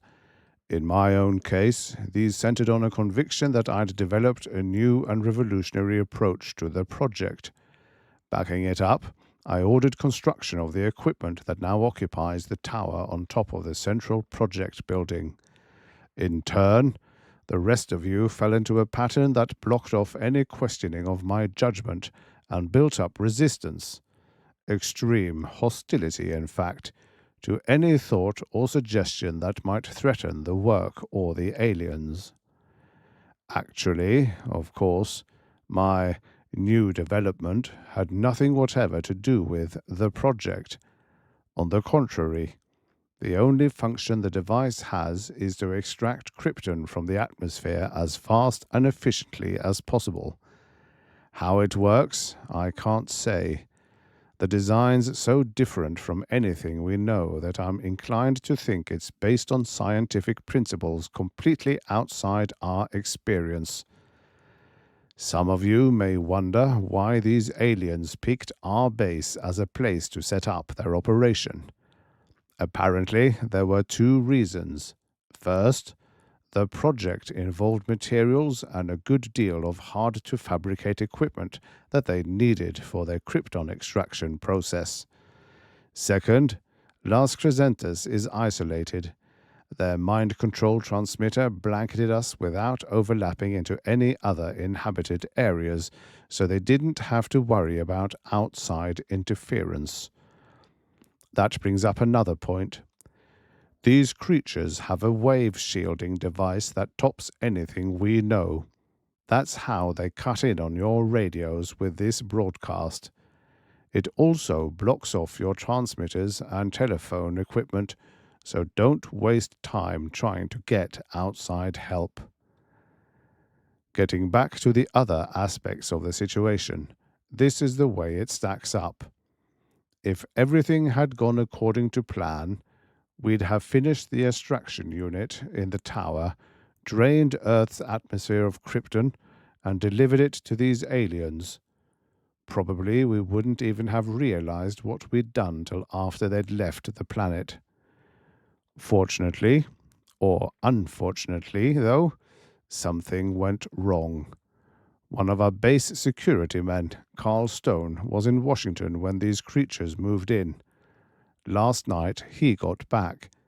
For some reason, neither the aliens nor I can quite figure out. The paranoia transmitter didn't affect him. He recognized that something was wrong on the base, and he wouldn't be pressured into letting it slide. In less time than seems possible, he located the transmitter and smashed it. The moment the transmitter went off, the aliens knew something was wrong. They moved in on the base. Our troops stopped that fast. The aliens saw they'd have to fight a pitched battle to take over. They drew back instead. Maybe they're humanitarians. Or maybe they were afraid the tower might be wrecked if shooting started. I don't know. Anyhow, they sent the flying robots for Dr. Adams and me. We're hostage interpreters, I gather. That brings up the reason I'm talking.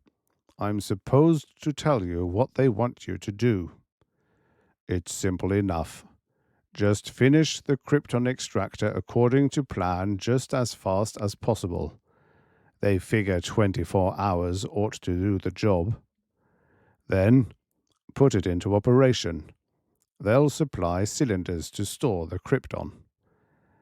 Once it's aboard their ship, they'll turn Dr. Adams and me loose and be on their way to wherever they're going. They want me to hit it hard that this won't cost us anything. To us, krypton's just an inert gas with no practical value. To them, for some reason, it's vital. They say they'll even pay us off for it by giving us whatever scraps of scientific information they've got that we're capable of absorbing. On the other hand, now MacDougall's voice developed the faintest of tremors, if we don't go along 100%, they promise immediate, utter, and complete destruction of the base and extermination of all personnel, after which they'll pick another site for their plant and try again. The base director paused, then hesitated, fumbled while the silence echoed. In the snack bar, tension climbed and eddied like a thermal updraft. Stone could hear the harsh rasp of his companion's breathing. For his own part, he dared not even suck in air for fear his self-control would crack. I guess that's all, MacDougall said at last.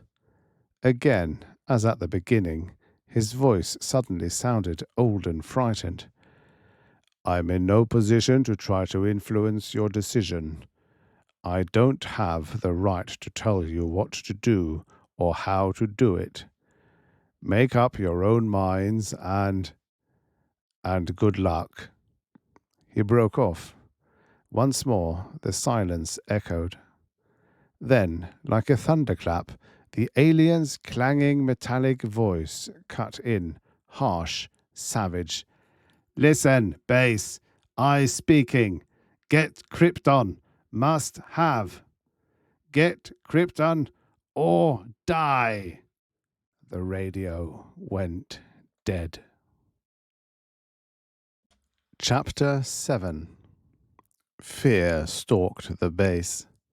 It hung in the air, seeped through the hush, showed in trembling hands and on strained faces. Stone felt it too. Fear and something else. Something that crawled and gnawed and ached within him. Something that reached out spidery tendrils to the farthest cell of his very being. It came out in a name, pulsing in his brain. Reaver. Reaver. Reaver. He paced the night, hour after hour. But nowhere, nohow, could he escape her. Misty and wraith-like, her face swayed before him. The soft curve of her cheek, the scent of her hair, the taste of her lips. They wouldn't leave him alone. Her eyes were the worst. Gentle grey eyes, imploring. He cursed aloud in the stillness. Only there was nothing he could do. Nothing. Seething, he sought out the headquarters. A young captain looked up as he entered. Stone said, "Well, what's the decision?" "Decision?" The officer shrugged. "We're still waiting. That tank unit's coming. We've got through to it before the bugs clamped down their wave shield." "But Dr. Adams, McDougal, the base comes first. We can't risk it, not just for 2 prisoners." Stone choked harsh words off unspoken. Pivoting, he strode back out into the darkness. A whole base versus 2 prisoners. Calculated risk and the greatest good of the greatest number. The commandant's attitude made sense. Of course it did. Except for one thing. One of the prisoners was Reaver. Only that was individual, personal, a pain deep inside him. The commandant didn't know about that, and even if he did, he couldn't afford to let it matter. The answer? Stone scuffed at the gravel.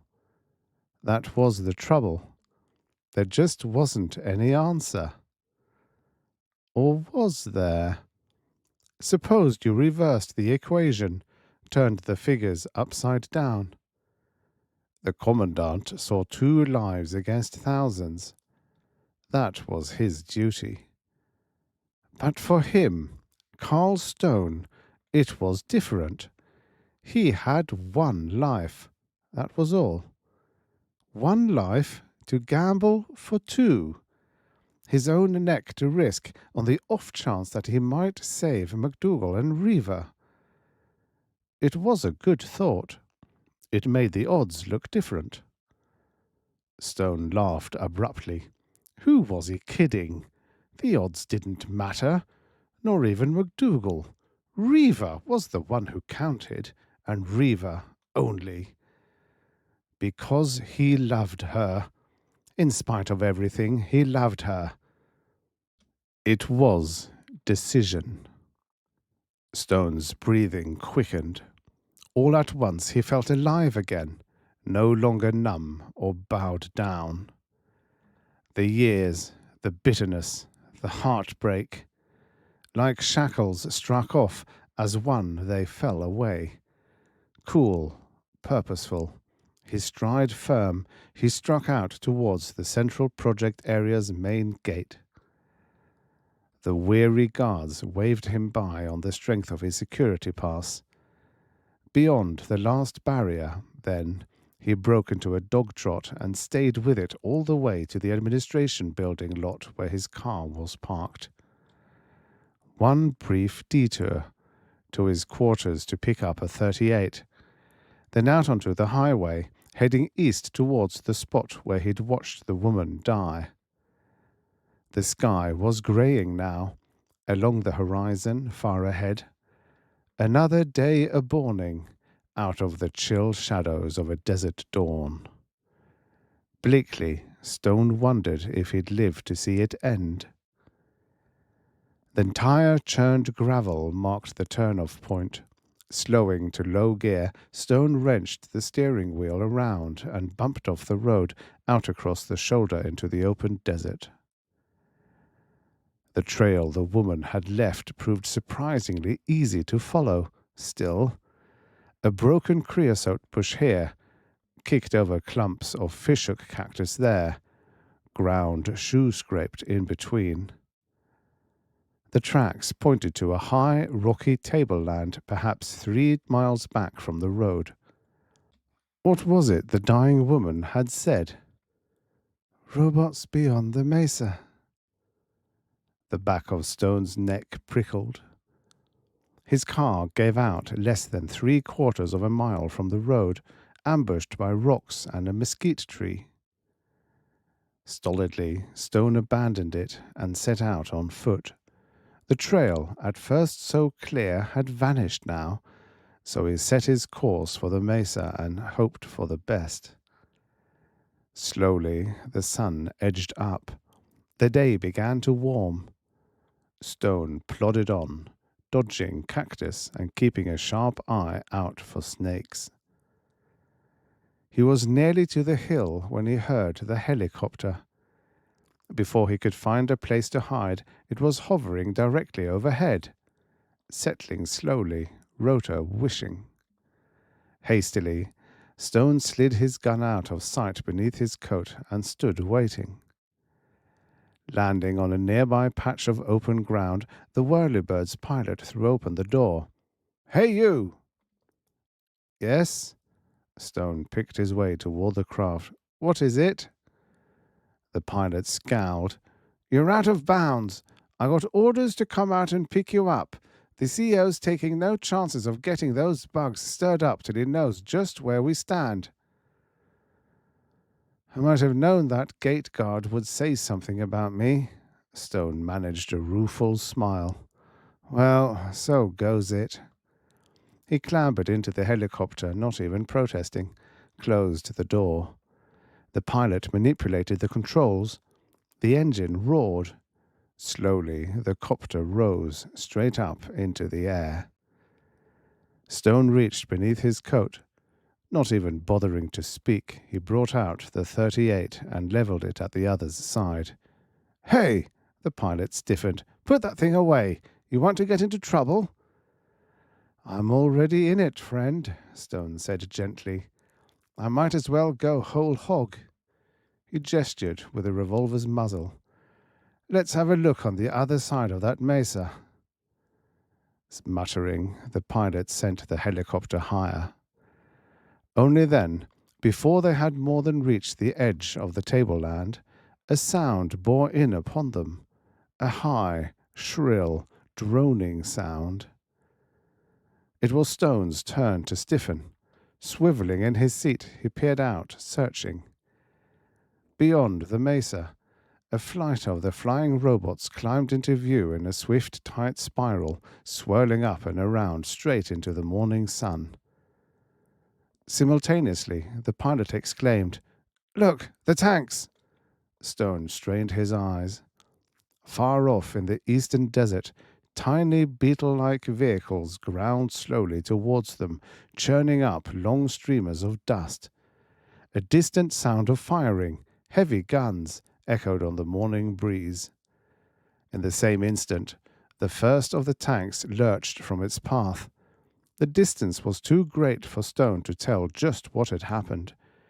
He only knew that the armored titan was veering, jerking, rolling over. A fraction of a second later, it disappeared in a spurting, concussive burst of flame. Now beyond it, a second vehicle was in trouble, a third. The fourth exploded like a gigantic exclamation point of fire. From then on, the battle turned into a rout, with no survivors. Sickness twisted at Stone's belly. Fighting it down, he swung back to the pilot. "I won't risk your neck, Lieutenant. Land me on the mesa and be on your way." Wordless, the pilot shifted the Whirlybird's controls, setting the copter down on a rocky plateau. "If your CO bawls you out, remind him I had a gun," Stone said. He opened the door, jumped to the ground. The helicopter was rising again almost before he could turn. But not for long. Because suddenly, seemingly out of nowhere, half a dozen flying robots swooped down. Stone never could be sure that the pilot even saw them. They came that fast. As they passed over the copter, the one in the lead dipped slightly.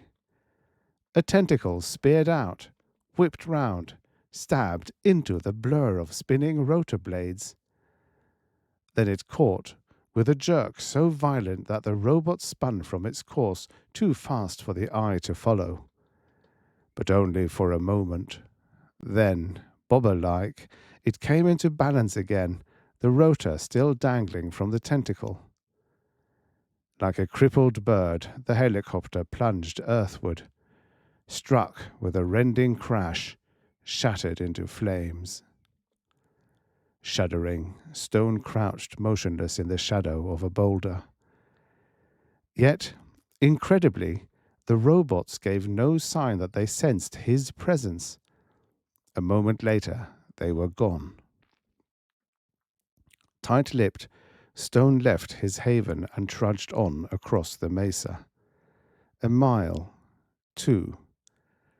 Then, abruptly, the tableland fell away before him. Dropping flat on his belly by the rim, he stared down in grim fascination into the canyon below. For there, surely, lay one of the strangest things the eyes of man had ever seen.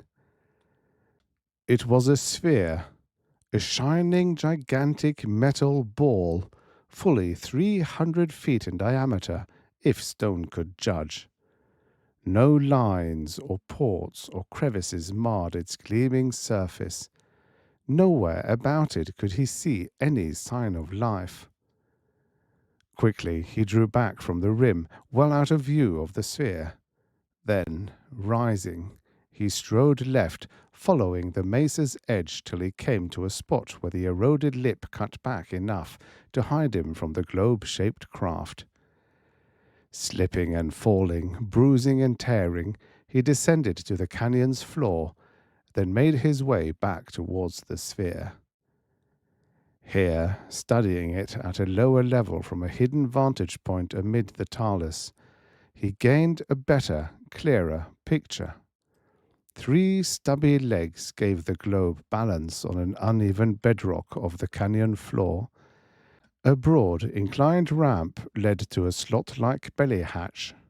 Of monsters or robots he could see no trace. Stone sucked in air, a long, deep breath. This was the thing he'd sought, the alien's ship, and now he'd found it. To what avail? Somewhere in its maw, by all odds, lay Reaver and MacDougall. Yet what could he do about it?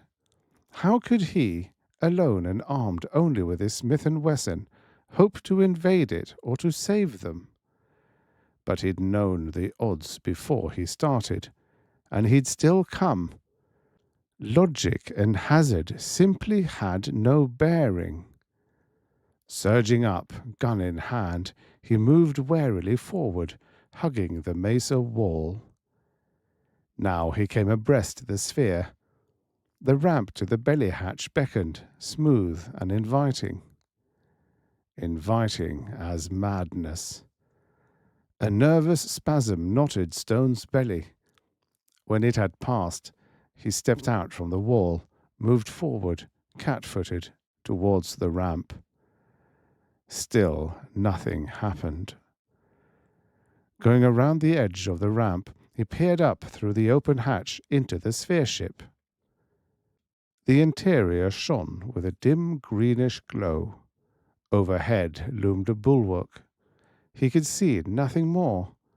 The stillness was deafening, unbroken save by the whisper of the desert breeze far above. A new chill shook him. He might have turned back then. He almost did. But in that same moment, as he started to draw away, a voice echoed thinly deep in the globe craft. Reva's voice, ragged and strain-straught. It caught Stone like a magnet. His doubts fell forgotten. Soundlessly, he swung up onto the ramp, crept shadow-silent on into the hatchway. A corridor yawned, dim in the ghostly green glow. Hardly daring to breathe, Stone sidled along it past doors, littered chambers. It ended at a tube-like, vertical shaft set off by a guardrail. The ship's axis, probably. Stone strained his ears, listening. Again, Reva's voice came, louder this time, vibrating down the shaft. Swinging out over the guardrail, Stone peered upward. The shaft was smooth as glass, without handholds or bracing. He dropped back to the corridor floor.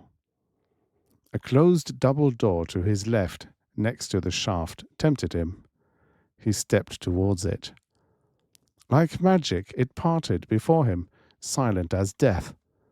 A steep ramp curved to the right, following the tube shaft. Finger tense on the 38's trigger, he moved up it, higher and higher. Each 90 degrees arced brought a new door, a new level. When he approached them, they opened. When they opened, he listened. And each time, Reva's voice sounded closer. He could hear MacDougall, too, now, on occasion, speaking in rumbles.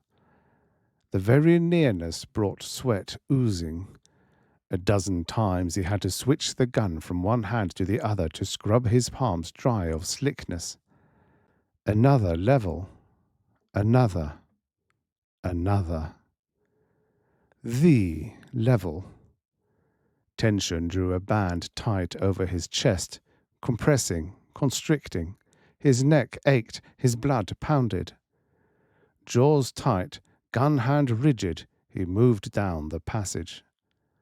A doorway, an open doorway flooding out brighter, whiter light. Back to the wall, Stone edged to it, stared into the room it revealed. Reva sat on a low, curving divan across from MacDougall. Her pale face showed deep strain lines, her hands twisted, white-knuckled. MacDougall's whole body sagged, limp and exhausted. The shaggy brows stood out over eyes deep sunk in dark hollows. His right arm hung in a sling. Stone swayed for a moment, not daring to think, then slid forward, taut, noiseless. MacDougall's head twitched. His eyes flicked towards the doorway. "Quiet!" Stone shook as he whispered. "For God's sake, be quiet!" Reva, MacDougall, they both jerked like puppets. Stone hissed, "This way, quick!" MacDougall's jowls quivered. His left hand gripped the divan as he heaved up from it. Eyes distended, breasts rising and falling too fast, Reva followed. Stone stepped back. The tentacles folded round him then. He triggered his gun by sheer reflex. The 38 roared, wild, aimless, The bullet rang, bouncing off metal. The tentacles only drew relentlessly tighter. One slapped at the gun, tore it loose from his fingers. Another looped round his throat. It was like a nightmare, a mad repetition of that blood-curdling moment outside Reaver's building. The tentacle drew tighter. Stone's lungs exploded. The blackness closed in. Chapter 8. The man beside Stone kept talking. They let you get all the way in before they grabbed you, didn't they? They like it like that. To lead you on, coax you, let you think you're going to win before they kill you. That's how they played it with me and my wife. Did I tell you about her? They let her run and run clear across the mesa, all the way down to the highway. Only then a car stopped, so they grabbed her and killed her. They told me about it. They thought it was the best joke ever. Stone tried to sit up, to focus on the speaker. He fell instead, retching. The man said, "Don't worry, you're not really hurt. It's just those damn tentacles, those snake things they use for arms. They choke you and tear you and scare you so you get sick just thinking about them. I know. I had it that night on the mesa." "You," Stone half choked, "you saw robots?" "Robots?" A quavering laugh. "Sure, I saw robots. Robots on the mesa. That's how it all started. Ellen and I, we didn't know it was a government reservation. We were out for some fun. Some fun. Prospecting, believe it or not. Prospecting for uranium with a homemade Geiger. Just a fool high school science teacher and his wife out on vacation. Only then we got up on the mesa and I saw the robots. Ellen was scared, but I said, let's get closer. So they saw us, the squids, here, caught me, killed Ellen, poor Ellen." The man's shoulders shook, then jerked harder and harder. Anguished sounds came from his throat in dry, racking spasms. "Poor Ellen." Stone fought his own stomach. One lurched up, still panting. Slowly his vision cleared. Beside him, the stranger sobbed more wildly. He no longer seemed even aware of Stone's presence. "Why'd they have to leave me, Ellen? Why didn't they kill me too? That's what I wanted. But no, they had to have someone to go out in the sun. They can't stand the sun, can they, Ellen? Oh, Ellen." His voice rose to a shriek. His face came up into the light, cheeks and chin stubble matted, eyes wild and staring. With an effort, Stone reached out and caught one jerking shoulder. Savagely, he slapped the man's face, palm and backhand. The racking sobs slowed. Wonderingly, the man slumped to the floor, rubbing his cheek. You hit me." No anger rang in his words, only baffled incredulity, the puzzlement of a hurt child. His eyes stayed wide open, appallingly empty. Pain under his breastbone, Stone said, "Sorry, friend. You were going to pieces. You've got to get steady, or you won't last long, here or elsewhere." "Last long? Last long?" The other fondled the words. "Who's going to last long once the squids get their krypton?" A wild giggle. "You know about krypton. Did they tell you?" Stone felt himself stiffen. "What about krypton?" "Must have." Again the man giggled. "Can't run a spaceship without any krypton. Can't fly the robots. Can't even blast a little old Earth city. Krypton, must have. They'll get it too. From that base. It's already surrendered. The people were scared, just like we are, especially after what happened to the tanks. So the whole base surrendered and started working on that extractor, the krypton extractor. They'll have it finished by tomorrow morning. Then the squids will get their krypton. And they'll keep their promise too. Not hurt anybody. Leave right after they get it. They all say so. That'll be the best joke of all. A whole world doing a pratfall right into hell. The squids'll laugh and laugh and laugh all the way back to Arcturus 4 or Beetlejuice or wherever it is they come from. Except they can't go back. Not really. They're outlaws, you know, running away from their own species. That's how they happen to get this far from their source of krypton. Krypton! Must have! Can't run a spaceship without that vital krypton. The stiffness in Stone had turned to sudden chill. He caught the babbling man's shirt front, shook him roughly. Run that through again. The part about the joke, the world doing a pratfall. A vacuous smile. You really don't know? You don't know about krypton? I thought only fool high school science teachers didn't know. And Ellen. Poor Ellen. The krypton. What about the krypton? It's a gas, that's all. An inert gas. About 2 parts to a million of air. It's not worth anything. Nobody wants krypton. Nobody but the squids. Who cares about a little old catalyst? A catalyst? Sure. Doesn't do anything by itself. Just changes the rate of a reaction. Try to light dry phosphorus? What happens? Nothing. Dampen the air a little. It burns like a house afire. Water's the catalyst. Atmosphere's the same way. Mix oxygen and nitrogen and everything else but krypton. It just dissipates, leaks away into space. Shoot in 2 parts of krypton to a million, it holds together like a sack around old Mother Earth. That's why there's no breathable atmosphere on so many planets. No krypton. Do we know that? No. But the squids know it.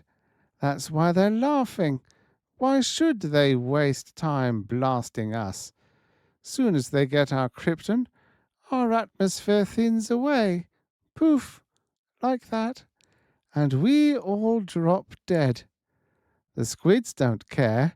They don't breathe air like we do. It's the best joke they've had since they blew up Vega 7. Stone's legs were suddenly too weak to hold him. His companion's continuing compulsive word flood echoed unheeded. The whole world doing a pratfall into hell. Stone's flesh crawled. The poor, tortured creature beside him had phrased it too well.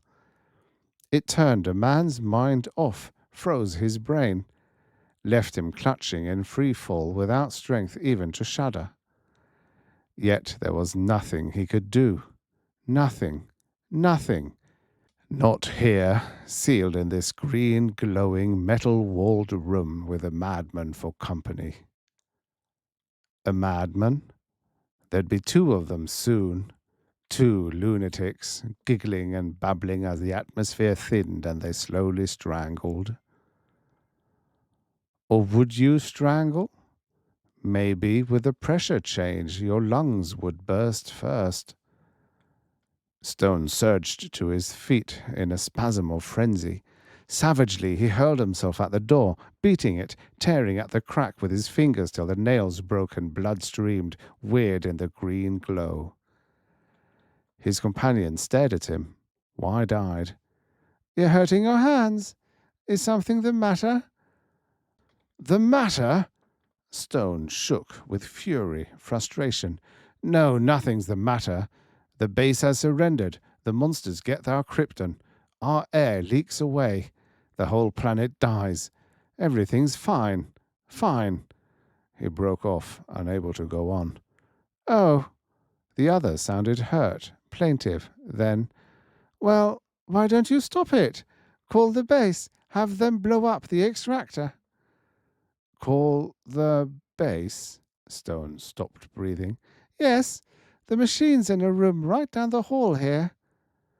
Stone choked back his tension, spoke gently, soothingly. "Are doors locked?" "Oh, that," his companion giggled. "Leave that to me. I'll get us out of here." Already he was scrambling to his feet, stripping off his shirt. But if you can get out, Stone groped. It takes two. Tearing the ragged shirt into broad strips, the man hummed a fragment of tune. I thought it all out. If I'd had Ellen with me, I can run the machine too. I watched them do it. It's very clever. Sets up a force field, distorts radio waves, using energy derived from krypton, of course. Always krypton. Must have. He broke off. I'll need your shirt too, please, and your jacket. Got to have cloth. Lots of cloth. Wordless, Stone turned over his garments. Deftly, the man ripped them into more of the broad strips, tied the strips together in a long, rope-like band, perhaps 6 inches wide. He'd stopped talking now. An occasional mirthless chuckle replaced his giggling. The job done, he handed Stone one end of the strip. Now stand here, please, right beside the door. That's all you need to do. Just stand there and hold on to the cloth. I'll take care of everything else. Just you wait and see. He kicked off a shoe, hammered the edge of the sole on the door. It made a dull, clanging noise. I don't like this. It'll get our door open. Just you wait. Stone waited, sweating, staring numbly. It was a fine way to end up playing games with a madman. Only he had no choice. The next instant the door burst open, tentacles vibrating furiously. One of the aliens swept into the room. The man with Stone stepped back lithely, dodging the creature. The wide, vacant eyes shone bright now. Teeth showed clenched behind the empty smile. The alien surged towards him. Again the man leaped back, the cloth strip coiled loose between his hands. The alien reached for him. But instead of retreating, the man darted in close. Deftly, as a matador swirling his cape past a charging bull, he slapped the cloth strip over the monster's scarlet sensor band. The rope snapped tight in Stone's hands as the alien lurched against it, then tried to draw back. But the man would not let it. Racing round it, he whipped the fabric strip tight into place, completely covering the creature's narrow scarlet girdle. Heedless of tentacles, Stone leaped to join him. The cloth reached 3 times around the monster's midriff. The alien reeled blindly, groping, uncertain. Its tentacles' movements seemed mostly directed at tearing free the fabric. When a disc caught Stone's shoulder, he jerked it loose with no skin loss. "Come on!" This from the madman. "Quick, this way! Hurry!" Stumbling through the doorway, Stone sprinted down the corridor after him. Now another door loomed close by the tube shaft. "Here!" Stone threw himself at it. It burst open under his impact. He crashed to the floor of the chamber beyond, barely glimpsing a mass of equipment as he fell. Equipment and another alien. The thing flung itself on Stone, its tentacles twining. Savagely, he twisted, drove his heels up with all his strength, straight at the monster's sensor band. The alien rocked back. Stone leaped up, then, head low, he charged in, smashing the monster back into the doorway by sheer bull strength and violence. Another charge butting, fist slamming. The alien hit the guardrail encircling the tube shaft. Stone glimpsed blurring motion, his fellow prisoner diving in low and bear-hugging tentacles. Through his red haze of fury, it came to Stone dimly that the other's last shred of sanity must have departed. Only then, of a sudden, the man was surging up, jerking.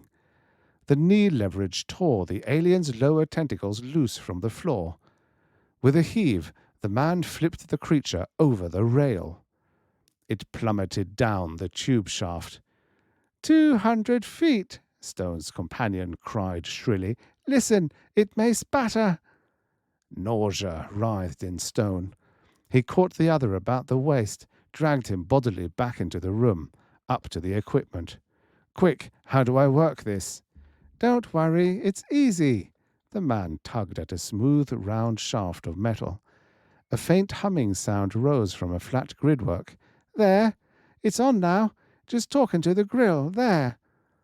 Stone had trouble with breathing. "Base, Las Crescentes."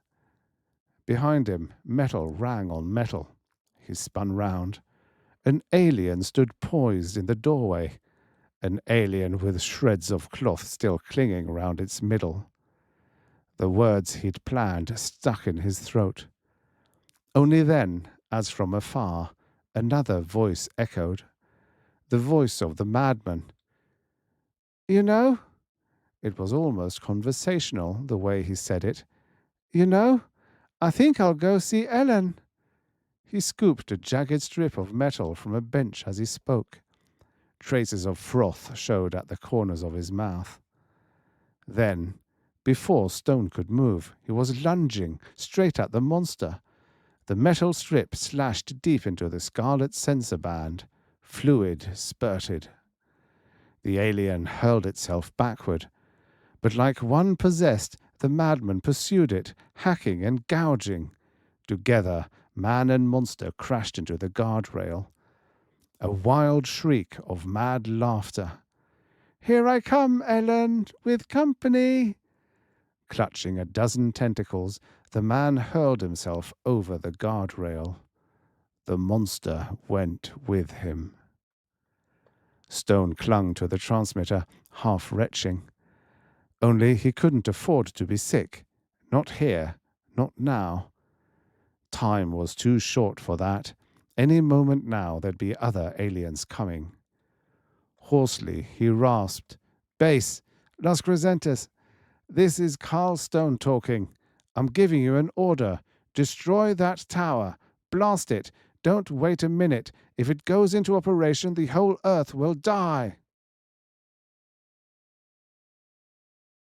Chapter 9. Together they stood at last in the free air of the desert.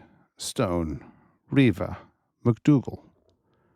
Slowly, half a mile away, the great shining metal ball that was the alien sphere ship lifted from the gathering shadows of the canyon floor. Soundless as nightfall it rose, drifting higher and higher.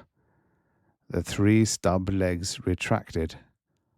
Then, of a sudden, it had topped the mesa's rim.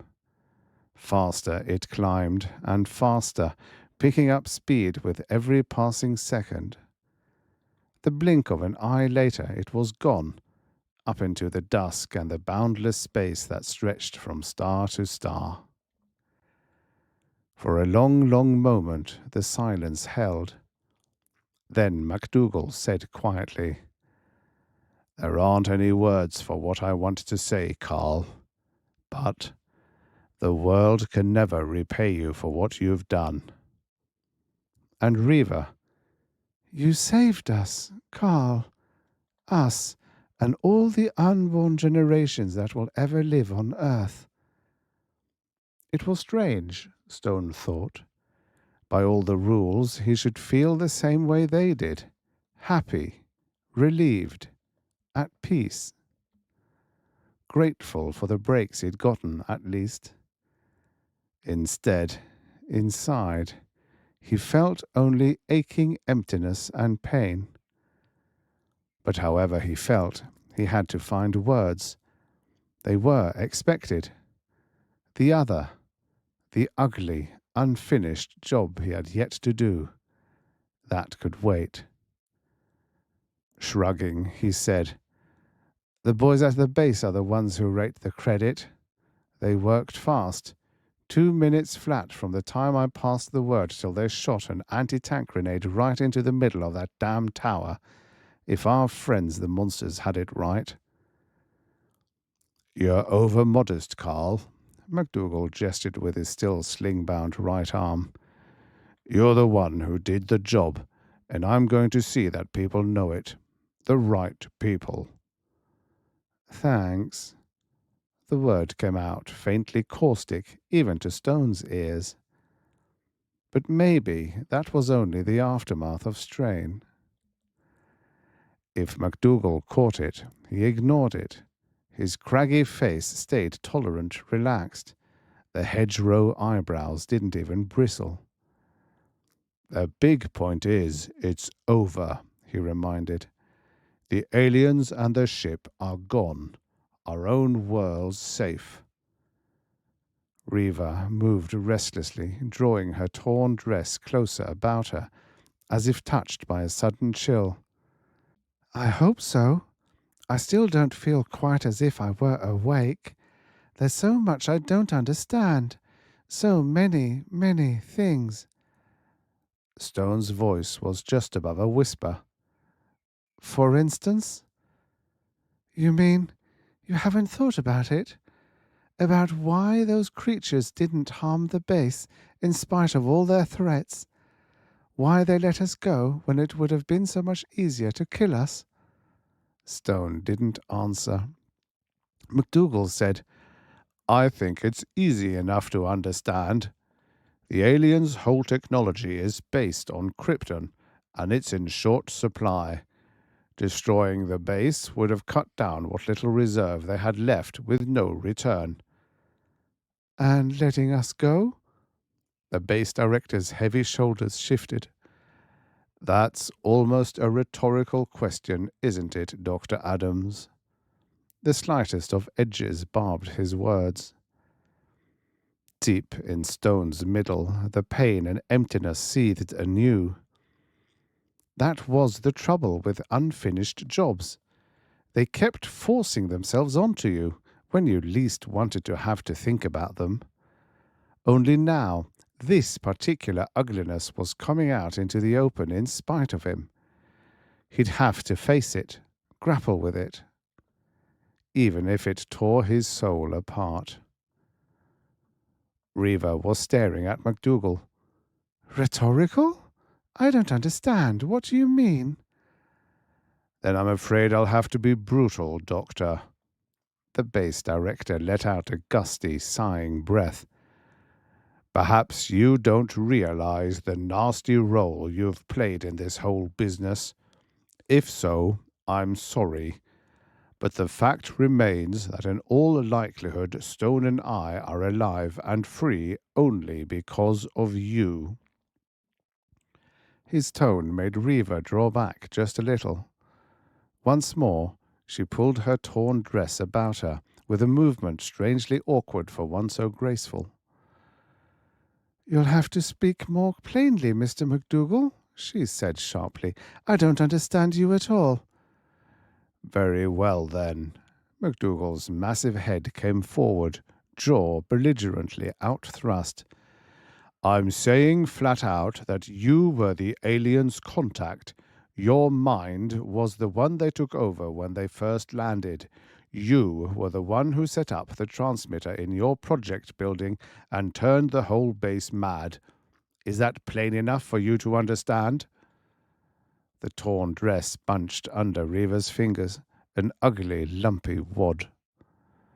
MacDougall again. I'll carry it even further, Doctor. The aliens don't plan to drop that contact with you, and that's the only reason why the three of us are free. Even through the gathering dusk, Stone could see the pallor that sprang to Reva's face. Fear widened her eyes. She seemed to grow smaller, older. It twisted like a knife inside him, made him wonder bleakly how long he could go on.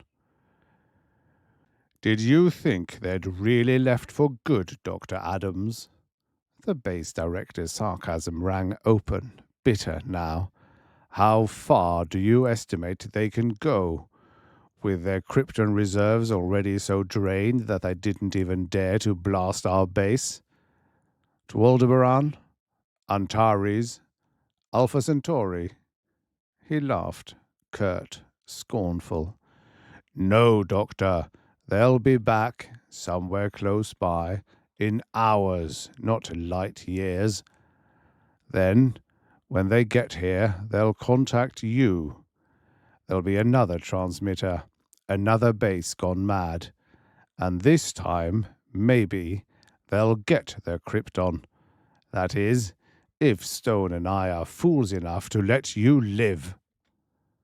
There it was, out in the open, all of it, or almost all. The blood rang in Stone's ears.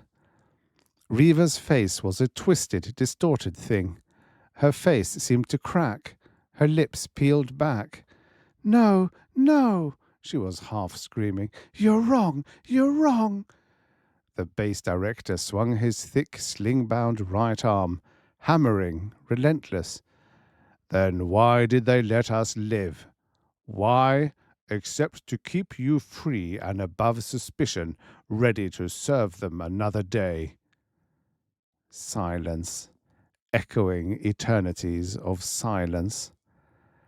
Then, abruptly, Reva's shoulders slumped.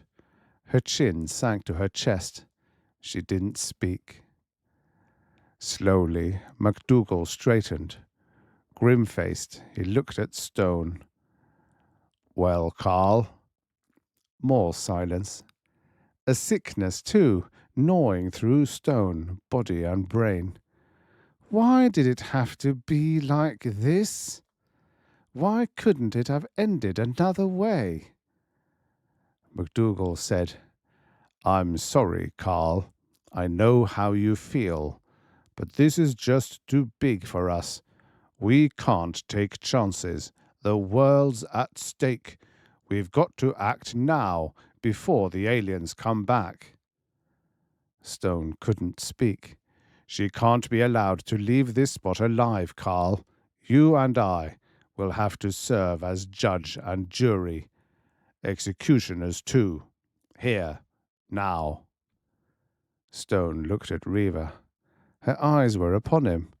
Grey eyes, imploring. "Carl." MacDougall. "I'm sorry, Carl." Tension. Surging billows of tension. Blood pulsing, heart pounding. Why couldn't it have ended another way? Only this was the way it was. These were the cards he had to play. So he'd play them. Stone said, "You've figured it right, Mac. All but one point." "One? What?" "She isn't guilty. You are." The base director stood like a graven image. Then his sling hand twitched just a fraction. That was all. Stone said, "It all rides on one thing, Mac. You keep talking about the aliens having some sort of mind control over Reva. But it's not true. Violence is the only weapon they know how to use." MacDougall's lip twisted. "You forget the transmitter." "The transmitter?" Stone shook his head slowly. "That came second, Mac, not first. Because somebody had to help the aliens design it. Somebody working of his own free will." "She did it, then. She's the psychiatrist." "No, Mac, she couldn't have. It took a scientist, a physical scientist, one who knew electronics." A pause, while Stone drew a deep breath. "That's why it has to be you, Mac. You're the man with the know-how. Even if Reva could have done it, you'd have had to pass on it, okay the construction. That's part of your base director's job." "I see. You had the motive too, Mac. And I understand it. When you found the project was failing, you blew up, clutched at straws. Then the aliens came along and contacted you somehow. They offered you their own special straw with a hook in it. Probably they promised that if you'd help them get Krypton, they'd figure you a new angle on the project. And you were so afraid of failing, washing up your career, that you grabbed at the chance. The hook. You were too eager to see it. After all, nobody on Earth knew that Krypton was a catalyst holding our atmosphere together. How could you guess it?" "Your logic's good, Carl," MacDougall nodded slowly. You've done some straight thinking. But if what you say is true, then where does it leave us? I've made a mistake, but what have I done wrong? You still don't see it? I'm afraid not. Then I'll tell you. Stone sighed, just a little. To you, Mac, your career's too important. If you think it's in danger, everything else has to get out of the way. Like here, now. You'd have us kill Reaver to give you a goat and keep me from talking. There'd be no black marks on your record. Maybe you'd even picked up a few tricks from the monsters that would make the project go. So, the base director spoke very gently. So it won't wash, Mac. I'm security. It's my job to see straight and to push out people whose careers mean more than duty. We've been friends a long time, Carl. It was Stone's turn to nod. That's what makes it so hard, Mac. Maybe if the aliens come back, you'd have an H-bomb all waiting. Maybe. But maybe not, too. Maybe you'd bite on another hook, one that would really catch, give the monsters their chance to laugh and laugh and laugh all the way back to Arcturus 4. Stone broke off abruptly. No, Mac, we can't take that chance. I'm sorry. I'm sorry too, Carl. The heavy shoulders shifted. Because it means I have to kill you as well as Dr. Adams. Stone frowned. That might take some doing. I doubt it. Of a sudden there was ice in the base director's voice. Ice and granite. His sling-suspended hand moved sharply. You see, I've got a gun here, Carl. My arm isn't really hurt, but the sling seemed like good cover. He laughed, harsh and short. Any last words? A numbness came to Stone's middle. How far was he from MacDougall? 3 steps? 4? Too far. He looked over at Reva. She stood as before, still clutching her torn dress. The bulkiness of the fabric lumped in her twisting fingers was like a deformity growing out of her side. Strain had stolen her face's last traces of beauty. Her blonde hair hung limp and straggly. Stone didn't care. Of a sudden he could think only of all the words unspoken between them, of the long years that should have been theirs, the feelings crumbling down into ashes. Inside him, the emptiness swirled to a churning vortex. Reva, he whispered. Reva. Time's up, MacDougall said. His sling hand flickered out. Stone lunged at him. Only it was too far, too far. He knew it even as he charged. MacDougall's bullet would cut him down in mid-stride. And then Reva would die. He sobbed a curse that came out as a prayer. MacDougall's gun levelled, rock steady. Stone braced for the slug. Only then, suddenly, incredibly, another gun roared. A gun off to one side from where Reva stood. MacDougall jerked round, firing wildly. With every ounce of his weight, Stone crashed his fist against the heavy, jutting jaw. The base director's head snapped back. Like a pole-axed ox, he toppled to the ground and lay there, motionless. Stone picked up the gun and stuck it into his belt. Reva! She came to him then, running, arms out, the torn dress forgotten. For a long moment, Stone held her. You saved my life. With your own gun. Of a sudden she was shaking. It landed beside me back there on the sphere ship. I hid it under my dress. For myself. I didn't want to die with tentacles around me." Her voice broke. She buried her face on Stone's shoulder. He held her close. "We're not going to die," he said gently. "Neither of us. Not now. We've got too much to live for." Her face came up slowly. "To live for," she echoed. Never, Stone thought, had he seen her so beautiful. Together, then, hand in hand, they walked out across the desert towards the distant highway. The end.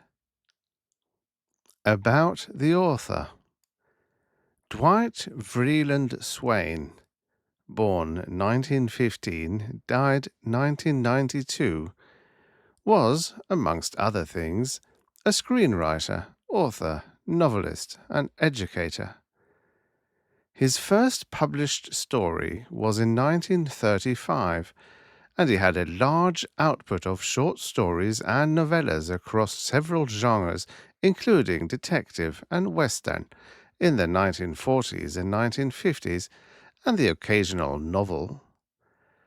During his tenure at the University of Oklahoma, he pioneered the use of dramatic techniques when scripting documentaries and educational films. He also published several books on different aspects of writing. He certainly knew how to keep up the tension and the action rolling in the story, as evidenced by this one. He is attributed with the first print appearance of the phrase sword and sorcery to describe a certain type of fantasy story in the title of a review he wrote in 1953. He was named Grand Master by the Oklahoma Professional Writers Hall of Fame in 1991. This story was extensively researched and no evidence has been uncovered to indicate its U.S. copyright was renewed.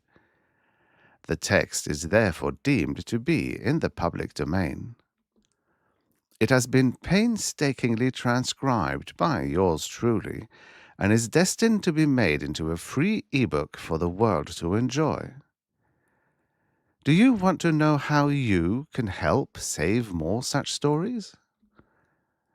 Go to storiesoffuturespast.substack.com/about.